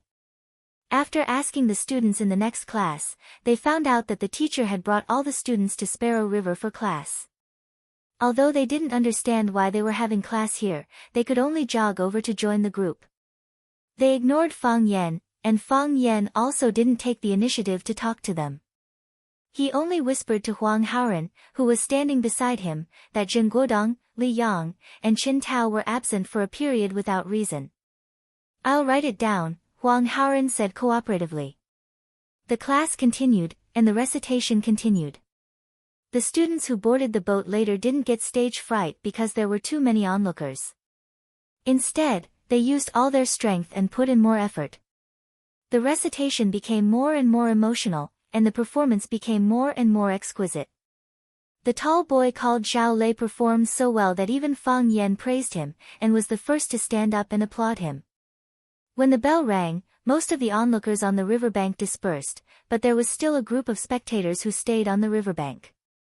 Lu Chaoge, Li Mingxiang, Qin Dahai, and a large group of familiar and unfamiliar Rosefinch secondary teachers stood guard at the side. Fang Yan couldn't help but smile bitterly.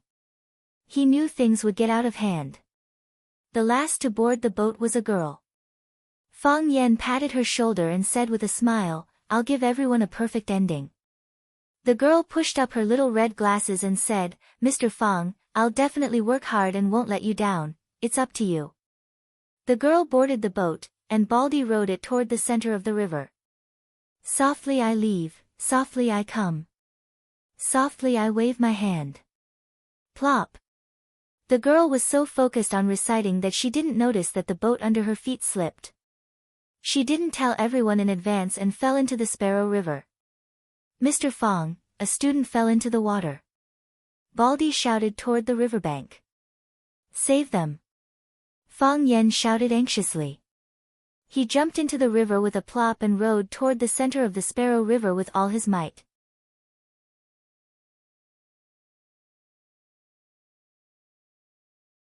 Chapter 23. The atmosphere in the conference room was tense, and the air was filled with the smell of gunpowder. The school leaders of Rosefinch Secondary had held meetings for 2 consecutive days just to deal with a teacher. This was something that had never happened in the history of Rosefinch Secondary. The principal of Rosefinch Secondary, Zhang Xiaofeng, played with the cigarette in his hand and scanned the room. "Everyone, please speak." No one spoke. "What?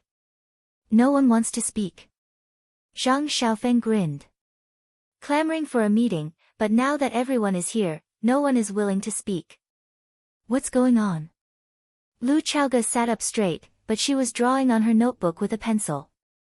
She was drawing a snowfield, a very difficult flower arrangement technique. She was only looking for inspiration now, so she didn't dare to ruin those expensive flowers. Li Mingxiang crossed his arms and lowered his head. No one knew what he was thinking. Everyone else also lowered their heads and maintained a meditative state. "If no one wants to speak, shall I announce the end of the meeting?" Zhang Xiaofeng said as he knocked on the table with his fingers. "Principal, it's not that we don't want to speak, but we don't know how to say it," Jia Siding, the leader of the language team, said with a troubled expression. Originally, Fang Yan was not qualified to attend today's meeting. However, because Fang Yan was a teacher of the Year 1 Chinese literature team, and because the incident this time was indeed within the jurisdiction of the Chinese literature team, Office Director Fu Chang personally called him and invited him. "Huh?" Zhang Xiaofeng frowned. "Leader Jia, what's the problem? This isn't the first day we've worked together. We're firm teammates, so what can't we just say?" "Principal, originally, the teacher would definitely be held accountable for this incident." Jia Siding glanced at Lu Chaoge and acted like he was ready to go all out. Taking students to Sparrow River during school hours and causing a female student to fall into the water, how serious of a dereliction of duty is this? Lu Chaoge's hand didn't stop drawing. She didn't even raise her head as she said, "Team Leader Jia, you still don't understand the situation. Teacher Fang Yan isn't bringing the students to Sparrow River to play. He's bringing them to study the essay, Farewell to Cambridge Again. This is something that all the teachers and students in the school know. How did it become a dereliction of duty in team leader Jia's mouth? Principal Lu, I'm the leader of the first-year language team. You said that Fang Yan brought students to Sparrow River to study, but why didn't I see any applications from him? Not only did I not see it, the entire Chinese literature team did not see it either. Also, for every novel teaching method, we need to discuss it in the language group. If the results are good, we will strongly support it. If the effect is not good, it will waste time and energy. We will stop it in time. Let's not discuss whether Mr. Fang's teaching method is good or not. He didn't inform us in advance, which is a violation of the system. Jia Siding looked at Lu Chaoge and pleaded, Principal Lu, you have to understand our difficulties. If all the teachers in the Chinese literature team did what Fang Yan did and deviated from the lesson plan to mess around, wouldn't our work be a mess? If that happened, we would delay the students' precious time and affect their grades. I can't afford to take responsibility for that. Crack, she used too much force, and the pencil in Lu Chaoge's hand snapped. Lu Chaoge closed the notebook in her hand and stared at Jia Siding with a sharp gaze. She said, Who said that Fang Yan didn't write an application report? His report is lying on my desk right now. I've already asked Dean Zheng to retrieve it. You'll see it very soon. Who knows if you found someone to write it for him at the last minute? Li Mingxiang laughed coldly. Besides, the activity report should be sent to the Chinese literature team, not to you, the vice principal in charge of human resources, right? Dean Li, shouldn't we have full trust in our teachers? Lu Chaoge asked confidently. Because I was the one who recruited teacher Fang Yan, he's more familiar with me. He's not very familiar with some of the school's rules and regulations, so he wrote the application and sent it to me. Teacher Fang Yan did make a mistake, but it was only a mistake that violated the procedures. I will criticize and educate him on this and ask him to write a self-reflection. This was the strategy that Lu Chaoge had prepared beforehand. She couldn't fire a new teacher just because he wasn't familiar with the procedures, right? She didn't give him any time to catch his breath. She immediately took the initiative and aimed at Jia Siding. Team leader Jia, you said that every novel teaching method needs to be discussed at a meeting of the Chinese literature team. Then I'd like to ask you a question. From last year to this year, how many novel teaching methods have the Chinese literature team discussed and approved? This. Not a single one. Lu Chaoge threw out the answer directly. You mean to say that the current teaching method is the best, and there's no need to make any changes? It's been passed down for so many years, so of course it has its advantages, Jia Siding argued. Of course, there will be some flaws and inadequacies, but our teachers have rich work experience, so they'll self-correct in the process of teaching. Then you sure have it easy as the leader of the Chinese literature team. Lu Chaoge sneered. I have to thank the school leaders for their trust and the support of my colleagues. Some colleagues who don't support or cooperate make me feel very sorry. Jia Siding was a Chinese literature teacher, so he was very eloquent. Even when Lu Chaoge argued with him, she couldn't gain the upper hand. Team leader Jia, society is advancing, and the demand for talents is constantly changing. Our Rosefinch secondary students have to adapt to the trend, and even guide it, not teach them to be bookworms who only know how to read books. Vice Principal Lu, you might be too pessimistic about our school's students. Li Mingxiang laughed and said, our Rosefinch secondary students can enter a very good university after graduation. The students who have graduated from university and started working have also achieved very good results in society. Principal Xiaofeng, I'm right, right? Last time, I even suggested to you that when Rosefinch Secondary's 50th anniversary, we must invite more outstanding graduates to participate in the school's activities. Zhang Xiaofeng nodded and said, that's true. But Vice Principal Lu has just returned to China, so you don't have a clear understanding of our school's situation and the employment situation of our students. This is understandable. After all, everyone needs to adapt. Li Mingxiang looked at Lu Chaoge and said, Vice Principal Lu, we all know that teacher Fang Yan was recruited by you, and that you have high expectations and feelings for him. However, the school has its rules and regulations, and teacher Fang Yan did break the rules and regulations. It would be fine if nothing happened, but now a student has fallen into the water because of his negligence. The school's parents will come soon. If we can't give them an explanation, I'm afraid it will be difficult for them to accept it, right? Yes. Someone has to stand up and take responsibility. Young people are too radical. Students can't be sloppy in their work. Zhang Xiaofeng tapped the table with his fingers and asked, "What's everyone's opinion on how to deal with it?" Expel Fang Yan. He hasn't passed the school's 3-month probation period. It can't be considered as expulsion, but he didn't pass the probation. Agree to expel Fang Yan. If he doesn't do anything, everything is good. Lu Chaoge said loudly. Teacher Fang Yan is dedicated to the students. Although there are some small flaws, we can't treat this kind of passionate and idealistic teacher. Principal Lu, you can't say that. Is the student falling into the water a small flaw? Li Mingqiang retorted. Everyone knows that the Sparrow River is very shallow. Even if someone falls into the water, there won't be any danger. What if his head accidentally hits a rock when he falls into the water? You're making wild guesses. Isn't that also wild guesses?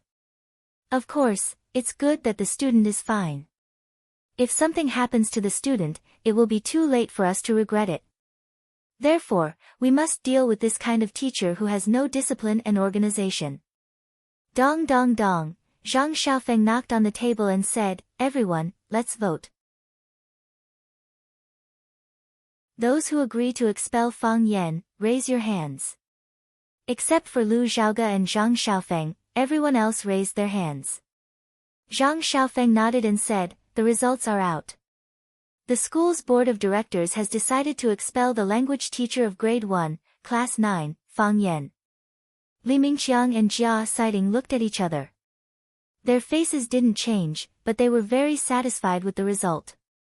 This time, not only did they get rid of the annoying Fang Yan, but they also trampled on Lu Chaoge's prestige. Don't think that you can suppress us just because you came back from abroad. What you learned in the United States is unorthodox. Our teaching methods are traditional and authentic. In fact, through Fang Yan's incident, it wasn't just a matter of whether Fang Yan would stay or not, but a fierce conflict between the school's conservative and reformist factions. The conservative faction had a lot of people and power, and they also had Director Zheng Tiancheng's support. Their attacks were fierce. Lu Chaoge was alone and weak. It seemed that it would be difficult for her to have the right to speak. Zhang Xiaofeng looked at Lu Chaoge and said, "Teacher Lu, why don't you talk to Fang Yan? Explain it to him and don't let the young man leave with his emotions. In any case, he and our Rosefinch are fated." "Principal, I'm afraid I'm not competent," Lu Chaoge coldly said.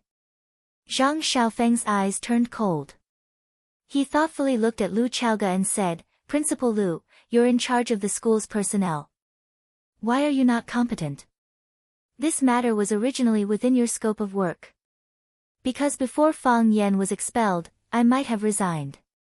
Lu Chaoge said. "If he leaves, I'll leave too." Everyone was shocked.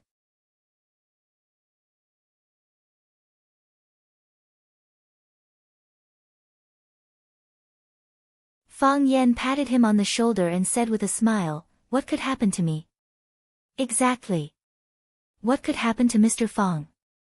Zheng Guodong squeezed out from behind the crowd and said with a face full of joy, "The most serious thing is to be expelled from school." "What's the big deal? Isn't it Mr. Fang?" "Exactly.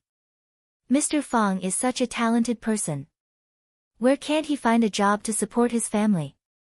If he leaves Vermilion Bird, he might even be able to find a school to be a teacher in." Li Yang added insult to injury. "Mr. Fang, don't worry. We will miss you." Chen Tao's face almost cramped from laughing. This guy was too funny. He originally wanted to attract attention by sensationalism, but he didn't expect to lose his reputation and be expelled from school. "Zheng Guodong, you've gone too far," Huang Haoren said angrily. "Exactly. How can you talk to Mr. Fang like this? Zhu Fang accused. Old Zheng, don't go too far. Mr. Fang is quite a good person.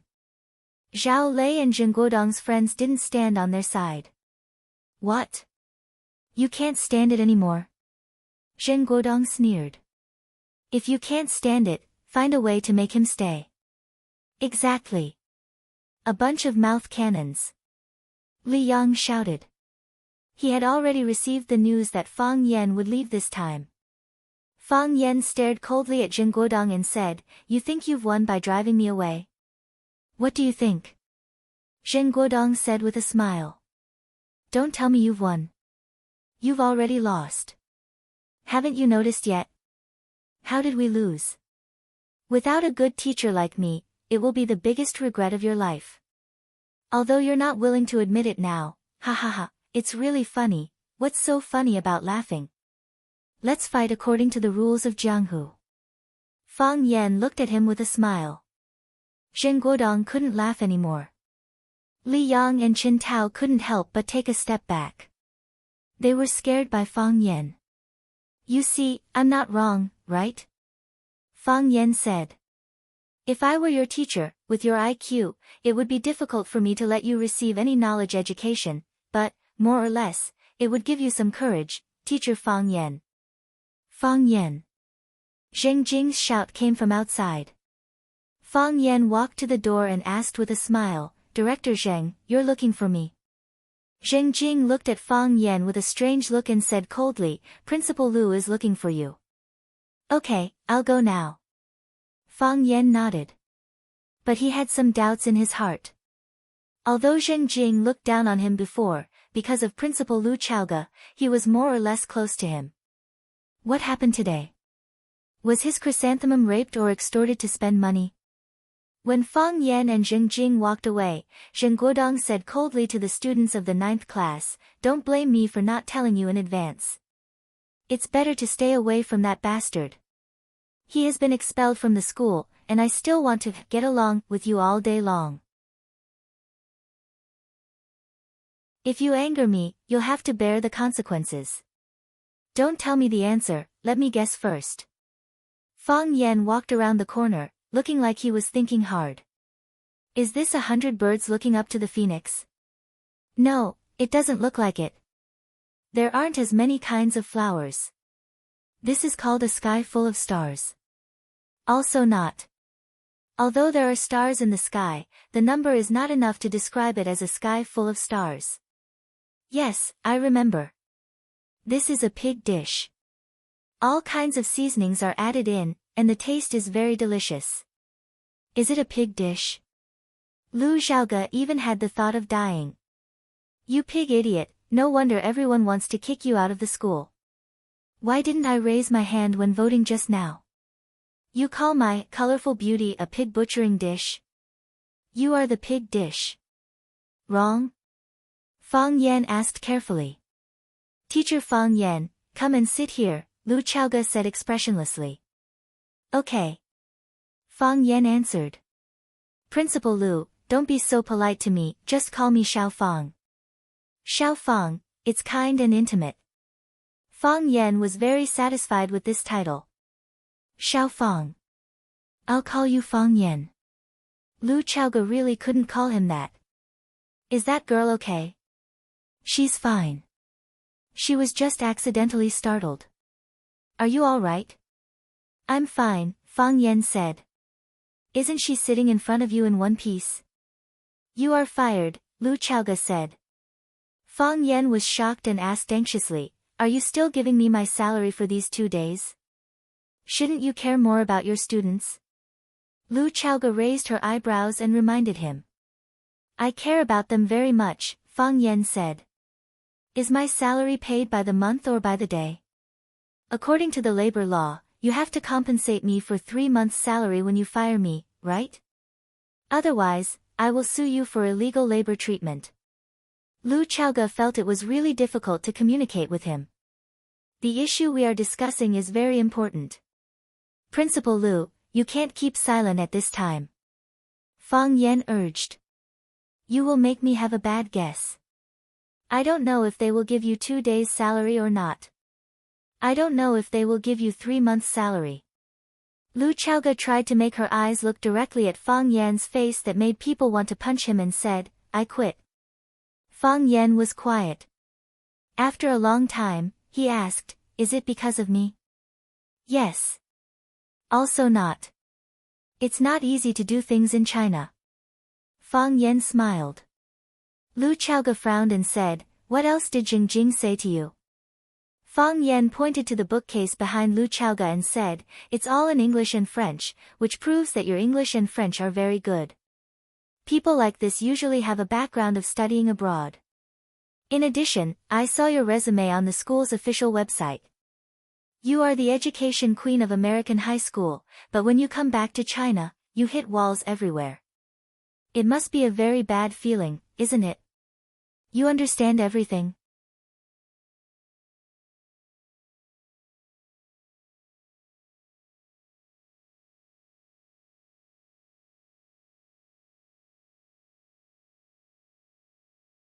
Jiang Qin was so angry that he laughed and said, you want to be a teacher with this kind of ideological awareness?